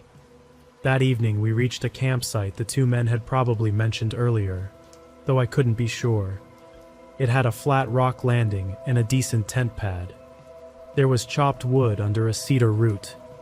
Under normal circumstances, it would have been a great sight. We hated it. The three of us set one tent. Nobody wanted to split up. We kept the canoes pulled high into camp and tied them to a tree. Soren wedged paddles under the canoe seats like that would matter. Mira didn't eat. She sat on a log with the map open in her lap, staring at the same spot. I tried to get a fire going and failed twice because my hands were shaking. Soren took over and got it burning with birch bark and one match. I remember being angry at how calm he looked. When the flames caught, Mira finally said, "We left him."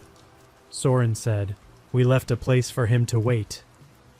"That's the same thing," she said. He said it wasn't, and then didn't say anything else. She looked at me. I didn't know what she wanted. Agreement, denial, permission to hate us. I had nothing to give her. Around full dark, we heard a canoe bump the landing. Not ours. Ours were tied near the fire. A soft knock came from below, wood on rock. Then Kellen said, "Guys?" Mira stood. Soren stood too. Kellen's voice came again from the landing, saying he'd found the lake and followed our markers. Mira made a sound like she'd been punched. I grabbed her arm. She tried to pull away. I held on. Kellen coughed below us and said he was freezing. It did sound like him, not the flat copying from earlier. Him, tired, scared, pissed off. Soren picked up a burning stick from the fire and walked to the edge of camp where the rock sloped toward the water. I stayed beside Mira, holding her arm with both hands now. The landing was maybe 20 feet below, visible through thin brush and firelight. A canoe floated there, the aluminum one. Kellen sat in the bow, or something shaped like Kellen did. It wore his orange pack, his red bandana, his gray fleece. Its head was down, wet hair hanging over its forehead. No one sat in the stern. Soren held the burning stick high. Mira called Kellen's name before I could stop her. The head lifted. I'll never forget the relief I felt in that first half second. It was his face. Muddy, pale, scratched, but his. I saw the crooked front tooth he'd chipped in college. I saw the little scar by his eyebrow. Then he smiled. Kellen smiled all the time. Smirked, grinned, laughed with his whole face. This wasn't that. This was a mouth remembering the shape. He asked us to help him. Soren didn't move. The thing in the canoe looked at him and said, "Ren, don't be weird. I'm cold." That was when I knew. Kellen never called him Ren. Nobody did. Soren hated having his name shortened, and Kellen thought it was funnier to call him by his full name in fake serious tones. Soren Michael usually. Mira knew too. I felt her stop pulling against my grip. Soren lowered the burning stick a little and asked what he'd told Kellen on the portage before he ran. The thing blinked. Its eyes moved from Soren to me to Mira. It smiled wider and said, "You said not to answer."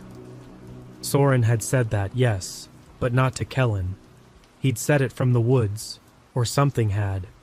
Soren stepped back. The thing watched him. Then its face changed.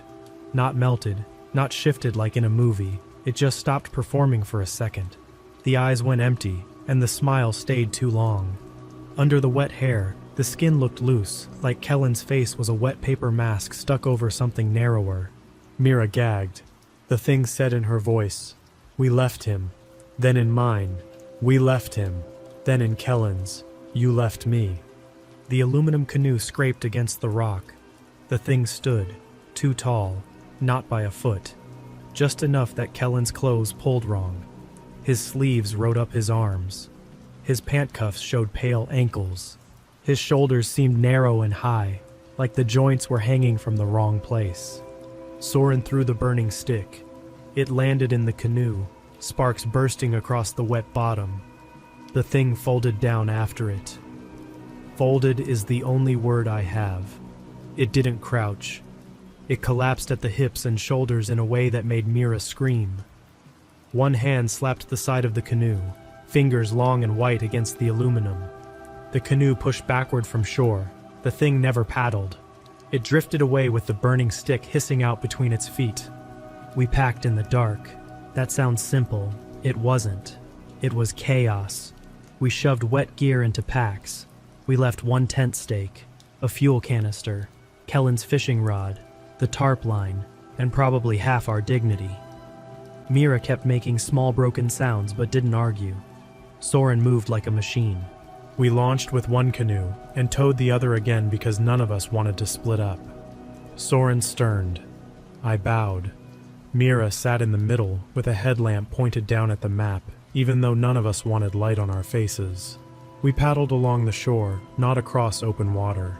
It was slower, but the thought of being in the middle of the lake under that sky made my throat close. The stars had come out. I remember that clearly because they were beautiful, and that felt cruel.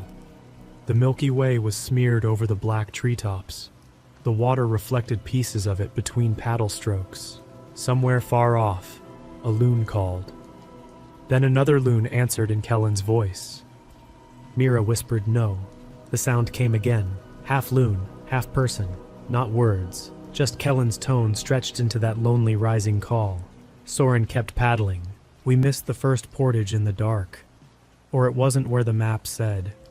Or we were on the wrong bay. I still don't know. We reached a muddy indentation that looked like a landing, got halfway unloaded, and then Soren found a fire grate 10 feet into the woods. Not a campsite, just a fire grate, standing alone among trees. No tent pad, no latrine trail, no cleared area, just a metal grate on bare dirt, cold and black, with stones around it like someone had built a fake campsite and forgotten the rest. Mira backed toward the canoe. On the far side of the grate, someone had arranged 3 paddles upright against a tree. One had yellow tape around the handle. Kellen. We got back on the water. Nobody needed to say it. The next landing we found was real, I think. There was a worn path in the right angle of shoreline, and the portage headed where it should. We carried only what we needed for one trip, and left the second canoe tied at the landing while we moved the first and the main packs. It was maybe the worst walk of my life. Not because anything happened, because nothing did. Every crack under my boot sounded like a hand reaching. Every black space between tree trunks looked occupied. Mira walked between me and Soren and held the back of my jacket like a kid. At the far landing, we put the canoe down and waited. The lake ahead was a black oval under the stars. From the trail behind us came the sound of someone carrying a canoe. Normal sounds. Hull-knocking bark. Feet in mud. Breath under weight. For one insane second, I thought Kellen had found the second canoe and was bringing it across. Then the sound stopped. Kellen's voice said, "Little help?" He sounded irritated. Normal. So normal I almost answered. Soren put one finger to his lips. The voice sighed and complained that the canoe was killing his shoulders. Mira shook with silent crying. The canoe sound resumed. Slow steps. Closer. There was no way to hide at the landing. No way to get on the water without making noise. We stood beside our canoe while something came down the portage carrying the other one. A pale shape appeared between trees. At first, I saw only the bottom of the canoe above brush, a long dark curve moving toward us. Under it, legs. Too many legs. I blinked, and there were 2. Then 4 again. Then 2. My brain refused to hold the image still. The canoe tilted as it passed between 2 birches, and I saw fingers curled around the gunnels from underneath. Long fingers, white knuckles, more than one set. Kellen's voice, strained under the weight, asked for help again. Soren stepped backward into the water. Mira followed. I grabbed the bowline of our canoe. The thing under the other canoe stopped at the edge of the trees. It lowered the canoe slowly.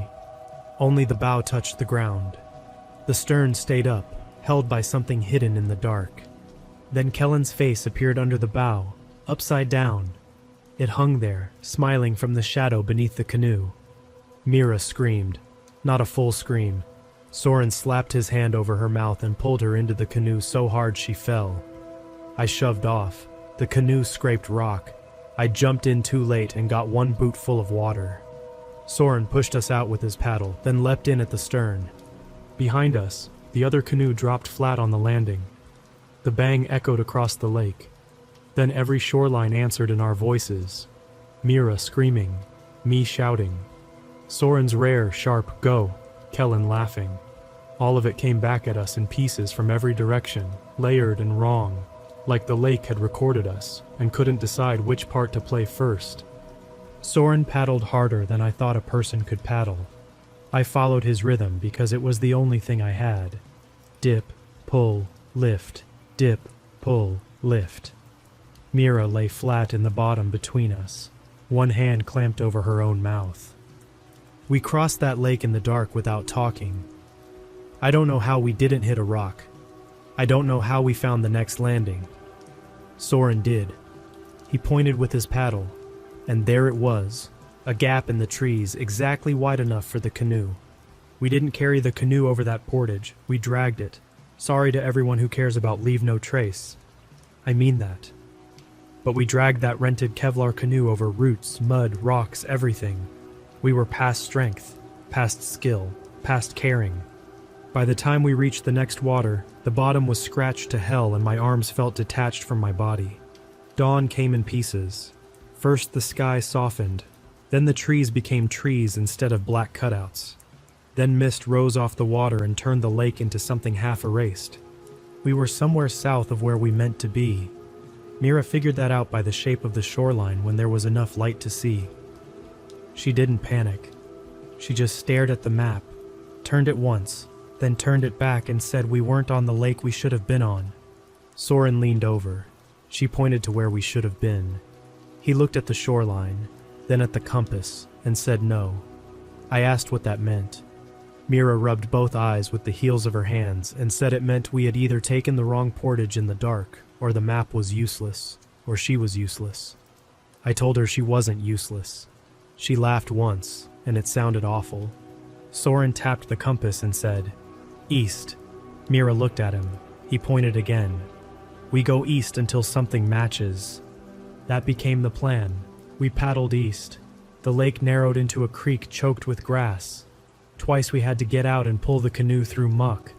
My wet boot made obscene squishing sounds every step. Mira's ankle had swollen badly. Soren gave her one of his trekking poles, though I hadn't even realized he'd packed one. Nobody spoke unless we had to.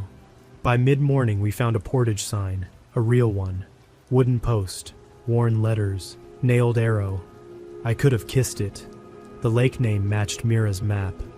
I'm not going to name every lake after that because I know some of this already sounds like nonsense. And I don't want anyone trying to retrace our exact route like this is a puzzle. It's not. Also, I'm not fully sure where all of it happened anymore. I know the big points. Moose River North, Nina Moose, Agnes, Oyster. After Kellen disappeared, the map and the actual ground stopped agreeing in my memory. The sign gave us something solid. We ate there. Peanut butter on tortillas, cold instant coffee powder mixed badly in lake water, and a handful of gummy bears Soren had been saving. Mira kept trying the satellite messenger. Still dead.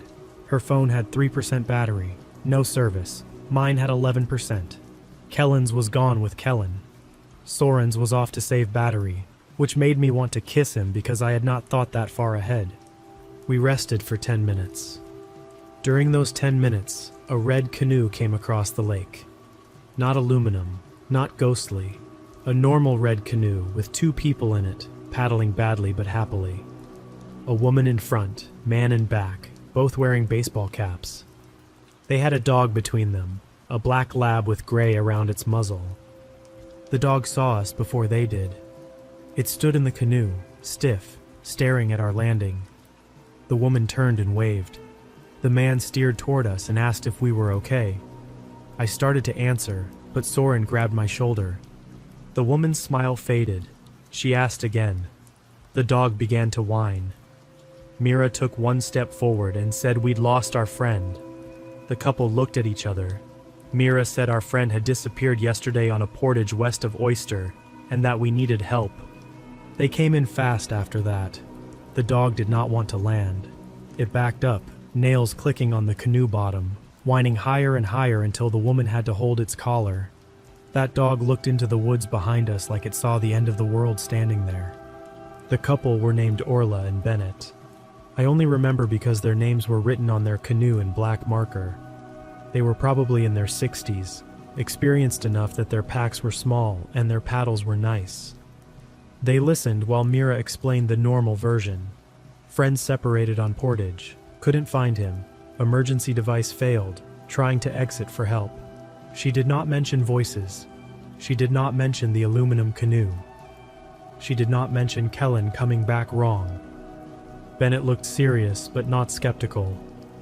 People do get lost up there. People do have emergencies. He had a satellite messenger. He turned it on. Full battery, no signal. He frowned, stepped down to the very edge of the landing, and held it high. The dog growled. The screen blinked. Then it went black. Bennett stared at it. Orla said his name. He pressed the power button. Nothing. I watched something pass across his face, the exact moment our story became something else for him. Soren said, "Don't talk near the water." Bennett looked at him. Soren didn't explain. From across the lake, Bennett's voice called back, "Don't talk near the water." The black lab lunged so hard Orla almost fell. Bennett backed away from shore. The couple didn't come with us. I don't blame them. They had their own route, their dog, and probably a strong instinct not to join three terrified strangers in a broken story. But they did the decent thing. They gave us a spare emergency blanket, a battery bank, and their paper map for the section east of where we were. Bennett also gave Soren a little orange whistle, started to explain 3 blasts, then stopped himself and glanced at the lake. Orla looked at Mira and told her there was a ranger cabin down toward Lac La Croix. Not close, but there might be people. Mira shook her head and said we were going out. Orla nodded and said, "Then go out. Don't stop unless you have to." The dog never stopped growling until their canoe was 20 yards from shore. We watched them paddle away. Before they rounded the point, Orla looked back once. Her face had gone hard. She raised one hand, not waving exactly, more like goodbye. Then they were gone. The battery bank brought Mira's phone back to 14%, but still no service. Soren turned his on for the first time since things got bad. He had 68% because of course he did, and he still clipped the battery bank to it while it booted, because none of us trusted anything with a screen anymore. No service there either, but he had offline maps downloaded. The location dot spun for a long time, then placed us near where Mira thought we were. For the first time since Kellen vanished, the map agreed with the world. We moved. The rest of that day became a grind. Paddle, portage, paddle, portage. Eat while walking. Drink when you remember. Don't look too long at any one spot in the trees. The woods changed moods by the hour. Sometimes they felt empty. Sometimes they felt crowded. Sometimes I was sure something walked parallel to us just beyond sight, matching our pace. Twice I saw movement on shore and refused to turn my head.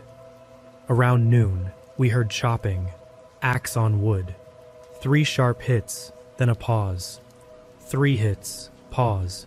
It came from somewhere ahead and left. Mira whispered that it might be campers. Soren shook his head. The chopping continued. It was too even. Same force each time. Same rhythm. Not someone splitting wood. Someone making a sound they knew people would recognize. We paddled past the bay it came from. At the back of it, a yellow tent stood on a flat rock. A man in a red jacket stood beside the fire grate with an axe. The same man from Agnes. The one with the coffee mug. He raised the axe slowly, brought it down against a log, and missed. The blade hit rock with a spark. He raised it again. His face was turned toward us. Too far to see clearly, but I knew he was smiling. Kellen's voice came from the yellow tent, calling for us. We paddled harder. Mira started whispering numbers under her breath. At first I thought she was praying. Then I realized she was counting strokes. By late afternoon her lips had gone pale. Her ankle was bad. We split her pack between mine and Soren's. She got angry about it but didn't have the energy to fight. The sky darkened before it should have. Clouds came from the west, low and heavy. Wind pushed against us on a narrow lake, turning small waves white. We had to cross diagonally to reach the next portage. Halfway across, the towed canoe line snapped. The empty canoe drifted away. I saw the rope go slack and yelled without thinking. Soren turned us hard. Mira grabbed for the line and missed. The loose canoe swung sideways in the wind, 20 feet away, then 30. Mira said we needed it, and she was right. One canoe could carry 3 people barely, but not comfortably with all the packs. The second canoe was safety, speed, gear space, stability. It drifted toward the far shore. Then it stopped. The wind still pushed waves around it, but the canoe stopped moving. Its bow dipped once. Something pale rose behind it, only for a second. A head, or a shoulder, or a hand on the stern. Then the canoe turned around and began drifting back toward us, against the wind. Nobody moved. It came closer. 10 feet, 8, 5. The loose bowline trailed in the water like a dead snake. Soren whispered not to touch it. The canoe bumped ours. Inside the empty canoe, lying neatly across the bottom, was Kellen's red bandana. Whole, dry. Mira made a sound and reached for it. I slapped her hand away. She looked at me like she hated me. Then the bandana moved, not blown by wind, not sliding with water. It twisted, bunching in the middle like something underneath it had flexed. Soren cut the tow line with his knife. The empty canoe drifted back fast, too fast. It slid away from us into the rough water, turned broadside, and flipped without a splash. 1 second it was there. The next the lake was empty. No floating hull, no rope, no bandana, just waves. We made shore in the one canoe. I don't remember that crossing clearly. I remember my arms screaming. I remember Mira vomiting over the side, and then apologizing. I remember Soren saying left once, sharp, because I was paddling us toward a rock. At the landing, we sat in the mud and shook. The rain started then, cold, slanted, steady. We had maybe 2 hours of light left, maybe less with the storm. Mira said there was a campsite on the far side of the next lake. Soren checked the map and pointed at another portage after that. No camp, he said. Mira stared at him. He pointed again. Out. She said we couldn't get out that night. He looked at the rain, then the lake, then the trees, and said we could get closer. That was Soren's whole strategy. Get closer. To what? It almost didn't matter. Closer to roads, closer to people, closer to anything that wasn't there. We took the portage. Halfway across, we found the latrine. Not a latrine trail. Not near a campsite. Just a wilderness latrine sitting beside the portage trail, facing us. A brown fiberglass box with the lid down. Mira stopped walking and said it wasn't supposed to be there. Soren didn't slow. He told her to keep moving. As we passed it, the lid lifted just an inch. From inside, Kellen whispered, "I'm sorry." Mira stumbled. I grabbed her pack strap and hauled her forward. The lid dropped shut behind us. At the next lake, the wind had fallen. The water was flat and gray under rain. Mist hung low, turning the far shore into smudges. We paddled close to the right bank because Soren wanted landmarks. That was when we followed the wrong canoe. It came out of the mist ahead of us, maybe 100 yards away. A green canoe this time, not aluminum, not ours. 2 paddlers, one in front and one in back. Both wearing rain jackets with hoods up, normal. They moved at a steady pace along the shoreline. Mira saw them first and whispered that they were people. We all watched. The canoe angled toward a narrow gap between 2 points. Soren checked the map. There should have been a portage there. Short carry into a lake that would put us closer to the Moose River drainage. It was exactly what we needed. The green canoe reached the gap and disappeared. No voices, no weird movement, no pale thing in the middle, just a normal canoe taking the portage. We followed. That's the part I keep coming back to. We followed. Even after everything, even after making rules, even after telling ourselves not to trust anything on the water, we were cold, exhausted, missing a friend, down one canoe, and desperate to see people. The green canoe looked like rescue, or at least confirmation that the map was right. At the gap, there was a landing, good landing, worn mud, scraped rocks, a little open space to unload. We got out, no green canoe, no paddlers. That didn't alarm us immediately because they'd have already started the portage. The trail rose through cedar. Soren went first with the canoe. I took the big pack. Mira followed with the smaller pack and paddles. At the top of the first rise, I looked back. The lake below was gone. Not hidden, gone. There was no water where we had landed, just trees and fog.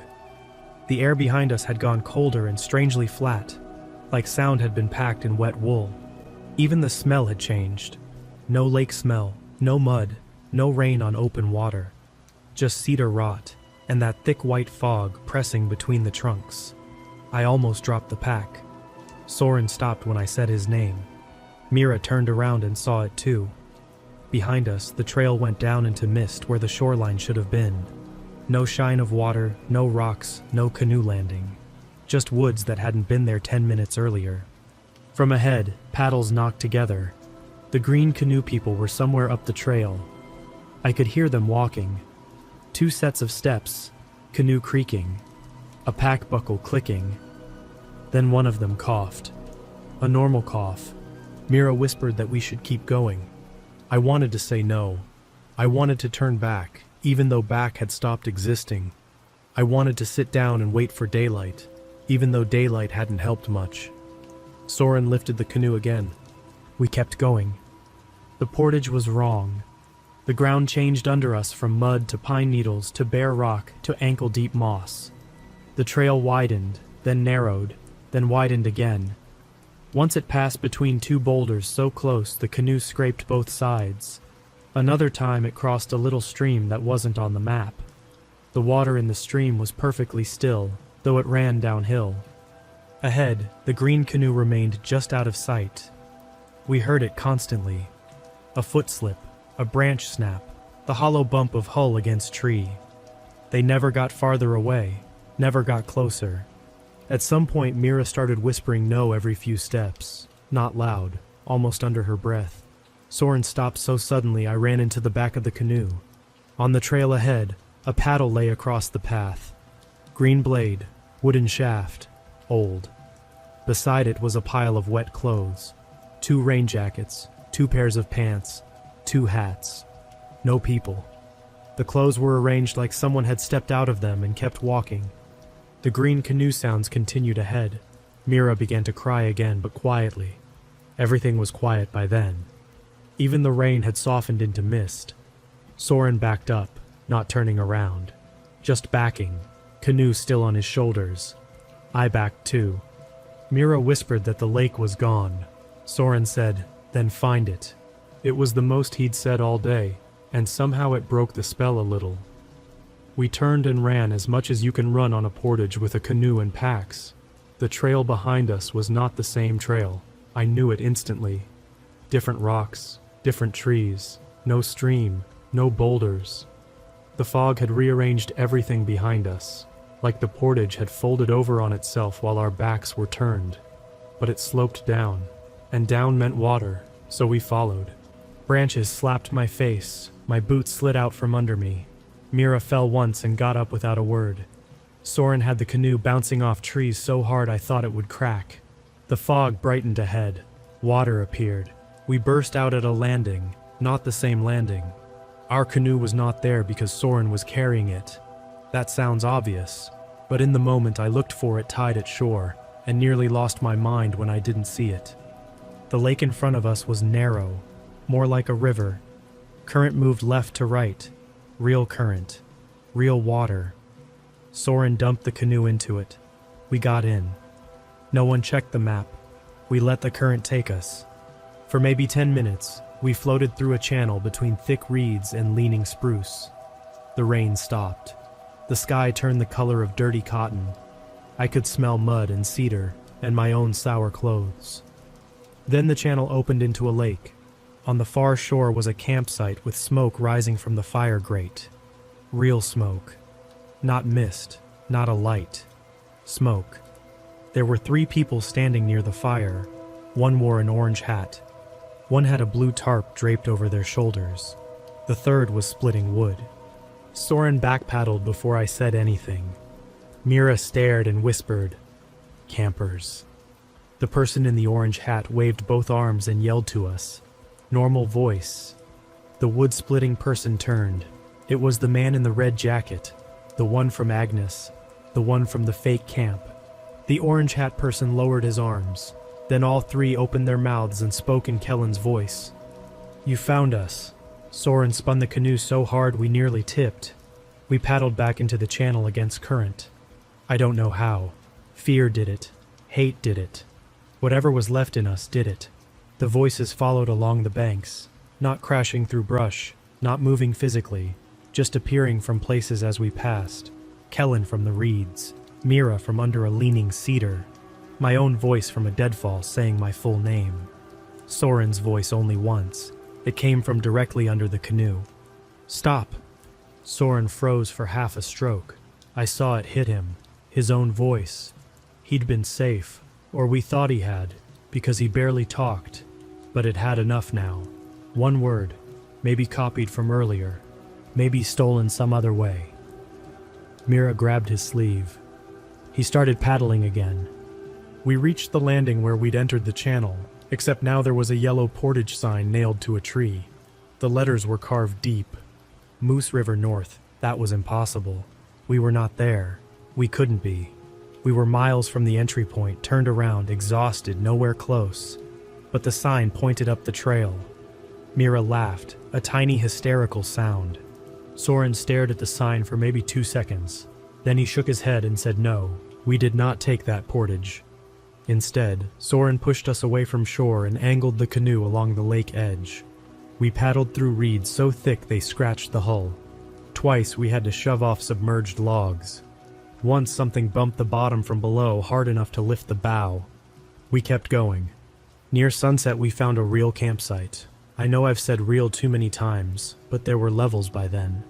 This one had normal trash in the grate, fish foil, half-burned oatmeal packet, a cut log with axe marks that weren't in perfect patterns, a latrine trail where it should be. Human mess, human laziness, human proof. We had to stop. Mira couldn't walk. I couldn't feel 2 fingers on my left hand. Soren's face had gone gray with exhaustion. The canoe had a deep scrape along the bottom that worried me. We needed water filtered, dry socks if any existed, food, and 10 minutes without paddling. We made camp before full dark. One tent again.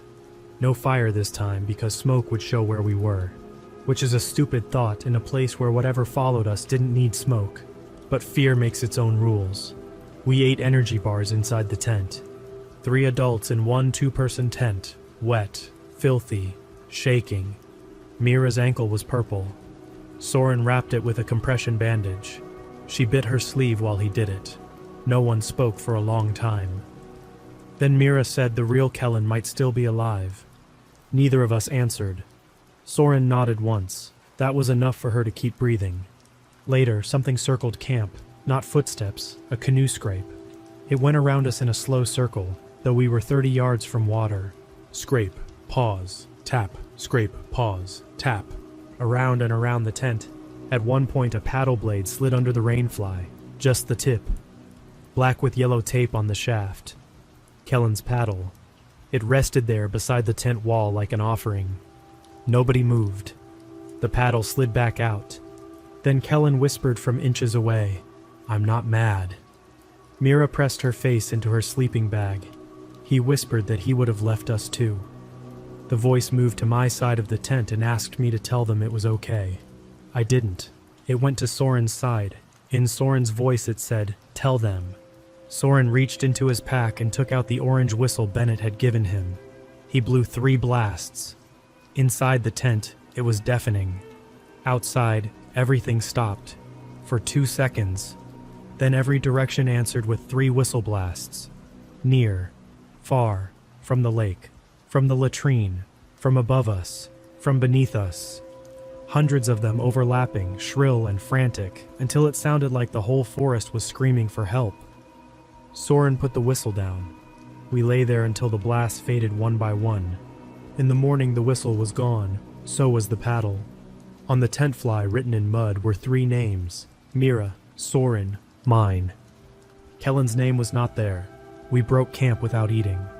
Soren took out his phone, still plugged into the battery bank, and got a location lock almost immediately. The dot placed us on a lake I recognized from Mira's map, not close to the exit, but not impossible. The fastest way to the entry point meant 2 lakes, a creek, 3 portages, then the Moose River if the map was right. If the map was right. We did not say that part. That last day was bright. I hated that too. Blue sky, crisp air, gold leaves on birch trees, all of it looking like a tourism brochure. If someone had paddled past us around noon, they'd have seen 3 dirty, tired people in a scratched canoe, and maybe thought we'd had a rough trip. They wouldn't have seen anything else. For hours, nothing happened. No voices, no canoes, no impossible signs. The quiet became suspicious, then hopeful, then suspicious again. We found the Moose River sometime after lunch. Mira cried when she saw it, not loud, just tears running down a dirty face. The river meant the exit was real. It meant direction. It meant there were only so many ways the day could go. We paddled south. The river was low in places. We dragged over beaver dams and around rocks. At one dam, I saw barefoot prints in fresh mud, but I didn't stop. At another, something moved in the grass beside us, keeping pace for 10 yards. I didn't look. Kellen called once from behind us, far back, not begging, not scared, just, "Guys," none of us turned. An hour later he called from ahead, closer. "Wrong way." Soren kept paddling. We reached Nina Moose Lake in late afternoon. I'm sure of that because I recognized the open water and the campsite where we'd spent the first night. Seeing it gave me vertigo. It felt like years ago. The wind had picked up again, and we had to cross the lake to reach the river mouth. Not a huge crossing, but enough that it mattered. Waves hit the bow at an angle. I was in front, paddling on my knees because sitting made the canoe feel too unstable. Mira sat in the middle, bracing with one paddle across the gunnels. Soren sterned, correcting constantly. Halfway across, the aluminum canoe appeared to our left. Not from behind an island, not from the shore. It was just there when I turned my head. Dull silver, dented side, empty except for the pale thing lying across the middle. It moved parallel to us. No paddlers, no sound. The waves didn't touch it right. Our canoe rose and fell. The aluminum one slid level, cutting through the chop like it was on rails. Mira saw it and made one small sound. Soren told us not to look. Of course I kept looking. The pale thing lifted. This time I saw more. It wasn't a deer hide. It wasn't a person lying down. It was something folded into the canoe because it was too long for it. Limbs tucked wrong, spine arched, skin the color of wet birch bark, a head that seemed mostly mouth until it turned and became Kellen's face. Then Mira's, then mine, then Soren's, but unfinished, like it hadn't gotten enough practice. The eyes were in the wrong place. The mouth was too low. It smiled at me with Soren's almost face. Then it raised one long hand and pointed to the river mouth. A green canoe emerged from the reeds there, 2 hooded paddlers blocking the way. Soren swore. One word, the only time I heard him sound truly scared. The green canoe sat across the entrance like a gate.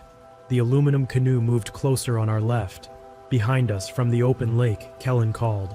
"You can still come back," Mira said. "Go through them." Soren didn't answer. She said it again. I understood. Not around, not away, through. We pointed the canoe at the river mouth and paddled as hard as we could. The green canoe didn't move. As we got closer, I could see water streaming off the hooded figures, though it wasn't raining. Their paddles rested across their laps. The bow paddler lifted its head. Under the hood was nothing dark, not a shadow, nothing. A blank space where a face should be. I yelled. Not words, just noise. Mira yelled too. Soren yelled behind us, a harsh, raw sound. For once, we broke every rule at the same time. The lake threw our voices back in fragments, but we were already committed. At the last second, the green canoe turned broadside. Soren rammed it. The impact nearly launched me out of the bow. Wood cracked. Mira slammed into the front thwart. Our canoe rode up, tilted, and dropped hard. Freezing water poured over the side. I looked back expecting to see wreckage. There was no green canoe, no paddlers, only a line of bubbles across the water, like something huge had sunk straight down. The aluminum canoe was gone too. We shot into the river mouth. Current took us. Soren shouted, "Paddle!" We paddled. The Moose River south of Nina Moose became the longest stretch of water I have ever known. Every bend promised the next portage and delivered another bend. Every patch of grass looked like it hid someone crouching. The sun dropped behind trees and the cold came up from the water. At the first portage we got out fast and carried everything in one ugly trip. Mira could barely walk. I had the pack and the bow handle. Soren took the stern and most of the weight. We were too tired to shoulder the canoe properly, so we half-carried it between us, at waist and chest height, stumbling forward with it like a battering ram we barely had control of. At the far end, a man stood at the landing. Not Kellen, a ranger or something dressed like one. Green pants, tan shirt under a jacket, ball cap, radio clipped to shoulder. He stood with his hands on his belt, looking annoyed. For a second, relief flooded me so hard I almost fell. Then Soren stopped. The ranger smiled and said we looked turned around. Normal voice, middle-aged, tired. Exactly what you'd expect from someone who'd found 3 idiots dragging a canoe through the woods. Mira started to speak. Soren stepped in front of her. The ranger said he was with the Forest Service, and that they'd gotten a report of a missing paddler. I should have felt relief. I didn't. The radio on his shoulder was dry. Everything else was wet. His boots, cuffs, jacket sleeves. But the radio was perfectly dry and clean, like a toy clipped there after the rest of the costume. Soren saw it too. The ranger said he needed us to split up so they could cover more ground. Mira's breathing changed. He smiled wider and said one of us should stay there while 2 came with him, because they had our friend just up the trail. Soren said nothing. The ranger's eyes moved to him and stayed there. He asked Soren if he was deaf. Soren still said nothing. I felt the air change. The thing didn't like him. Even after stealing his voice once, it didn't like that Soren wouldn't feed it more. The ranger looked at me and asked my name. I knew not to answer. I knew. But there's something about authority when you're exhausted. Something deep and trained. A ranger asks your name. You give it. My mouth opened. Mira drove her elbow into my ribs so hard I folded. The ranger's face went flat. Not angry. Empty. Then, from the woods behind him, Kellen screamed my name. My full name. The ranger turned his head toward the sound, annoyed, like a co-worker had interrupted him. Soren moved. He didn't attack the ranger. He didn't threaten him. He just lifted his end of the canoe higher and pushed toward the landing, forcing the ranger to either step aside or get hit. For 1 second, the ranger held his ground. Soren kept coming from the stern, driving the whole canoe forward, and I shoved the bow with him because stopping felt worse. The canoe's bow hit the ranger square in the chest. His chest dented inward, not like flesh, like wet cardboard. The ranger stepped aside. As we passed, I saw his face from 2 feet away. The skin around the mouth had tiny cracks in it, packed with mud. The eyes were too reflective. The lips moved without sound, practicing our names. We launched without looking back. Behind us, in Kellen's voice, the ranger said, "That was rude." We paddled. Another beaver dam, Another drag, another bend. The light went orange, then dim. The last portage to the parking lot came near dark. I didn't recognize it at first. I'd been imagining it for 2 days as this magical threshold, a place where fear would drop away. Instead, it was just mud, rocks, and a worn path climbing into trees. But there was a wooden sign. Entry Point 16, Moose River North. I touched it when we landed. Real wood, real nails, old scratches, no trick. Mira started sobbing. Soren looked up the trail and said, "Move!" We carried the canoe between the three of us. No packs on backs, no proper form. Just get it out, get it to the lot, get to the car. Halfway up, someone walked behind us. We all heard it. One person. Slow, wet steps. We did not turn. The steps got closer. Mira whispered no. Soren told us to keep moving. The steps became 2 people, then 3, then the sound of a canoe being dragged. The parking lot appeared through the trees. I saw gravel, cars, the pit toilet roof, the dull shape of the empty canoe trailer, though the outfitter wasn't there yet because we weren't supposed to be out until the next day. My Subaru sat exactly where we'd left it. I have never loved anything the way I loved that dented gray car in that moment. Then Kellen stepped out from behind it. He was soaking wet. Orange pack, red bandana, gray fleece, mud on his face. He stood between us and the car with his arms hanging loose. Mira made a sound that was almost his name. Soren lowered his end of the canoe. I did too. For a long second, nobody moved. Kellen looked terrible. Scratched, pale, shivering. He had one shoe. His lips were blue. He looked real. I wanted him to be real so badly that it physically hurt. He took one step toward us and said, "Thank God." Mira covered her mouth. Kellen's eyes filled with tears. He said he thought we'd left him. That was the perfect thing to say.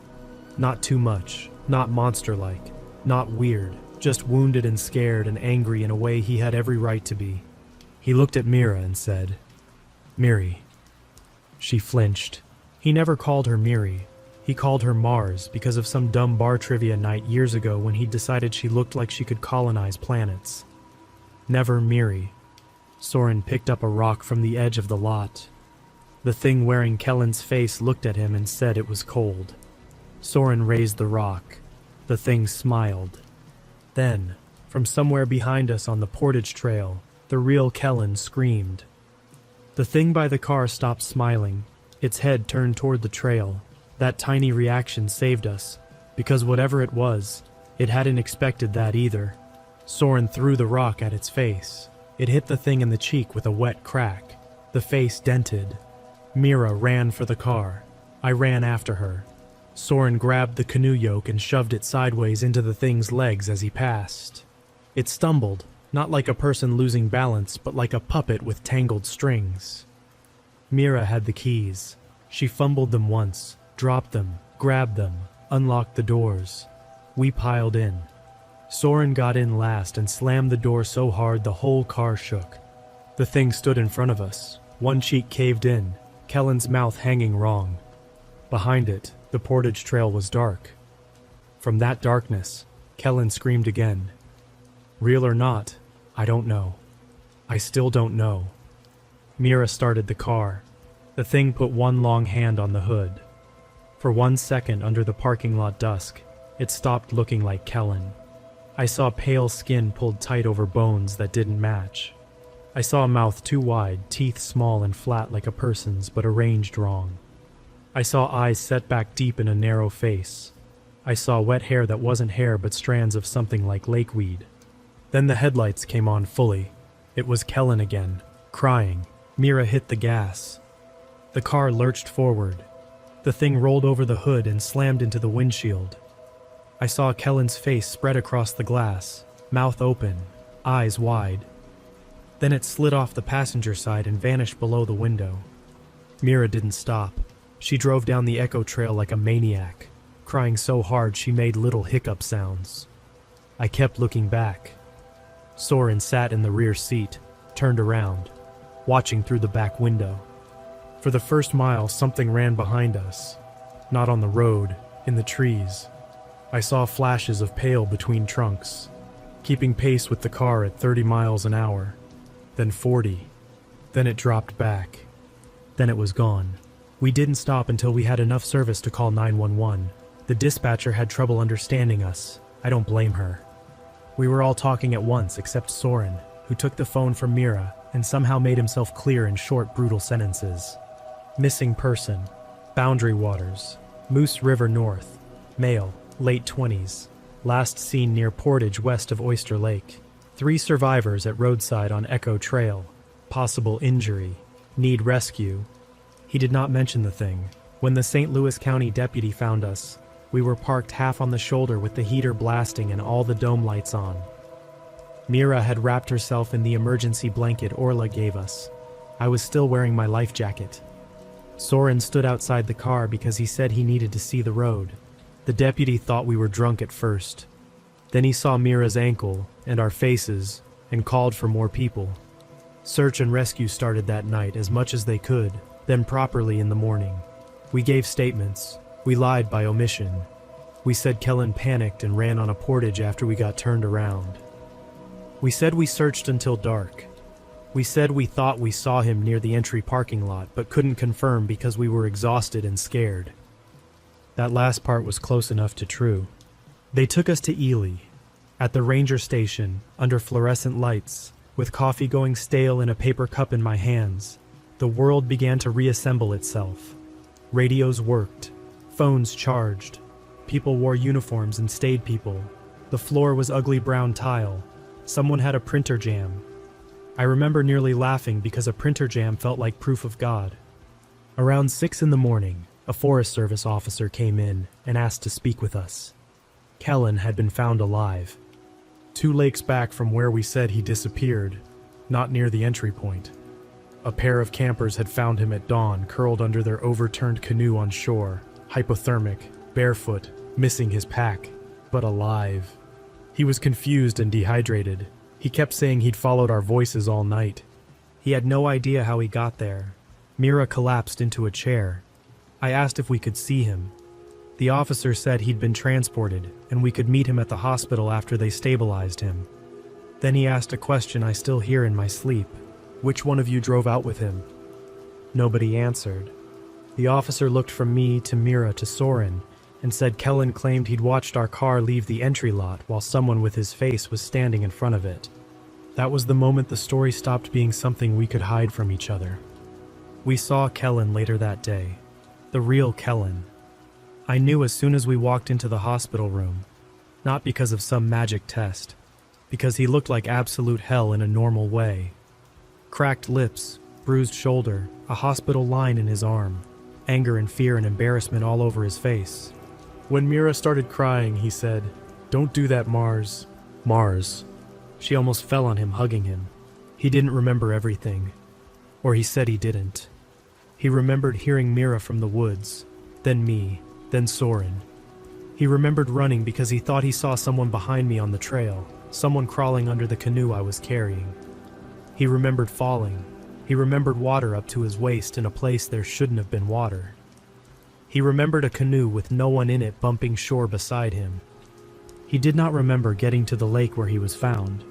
He had frostbite on 2 toes, cuts on his hands, and a long bruise across his ribs shaped almost like fingers. The search team found some of our gear. They found the second canoe too, not in the lake where it vanished, not near any portage we remembered. It was at the Moose River North parking lot, sitting upside down beside the sign, unscratched and dry. Inside it were 4 smooth stones. Nobody had an explanation for that. The outfitter charged us for the damaged canoe, and then quietly refunded it 2 weeks later. I don't know who he talked to. I don't know what he'd heard before from other people coming out of those woods. When I called to ask about some gear we'd left, he told me they found Kellen's fishing rod tied to the roof rack of my Subaru. We had driven home with it there. None of us put it there. I haven't been back to the Boundary Waters. Mira moved to Oregon and still hikes somehow. Not near lakes, though. Kellen doesn't camp anymore. He jokes about it sometimes, but it's not the same. Soren is the only one I still see regularly. We don't talk about the trip unless one of us has to. The last thing happened 3 months after. I got a padded envelope in the mail with no return address. Inside was a cheap memory card in a little plastic case. No note. I know I shouldn't have opened it. I did. There was one video file. It was shot from the stern of a canoe on a gray lake. Low angle, like the camera was sitting on the floor between someone's feet. Rain dotted the lens. The canoe moved without paddles. At first I thought it was empty. Then I saw the pale knees folded up on either side of the frame. The canoe drifted toward a campsite. Our first campsite on Nina Moose. The cedar wood was stacked under the same rock. Our 2 tents were set up. Smoke rose from the fire grate. The camera tilted. All 4 of us stood on shore. Me, Mira, Soren, Kellen. We were smiling, not waving, not talking, just smiling and waiting for the canoe to land. The video lasted 42 seconds. At the very end, from behind the camera, my voice whispered, "Don't talk near the water." Then Soren's voice answered perfectly clear, "I won't."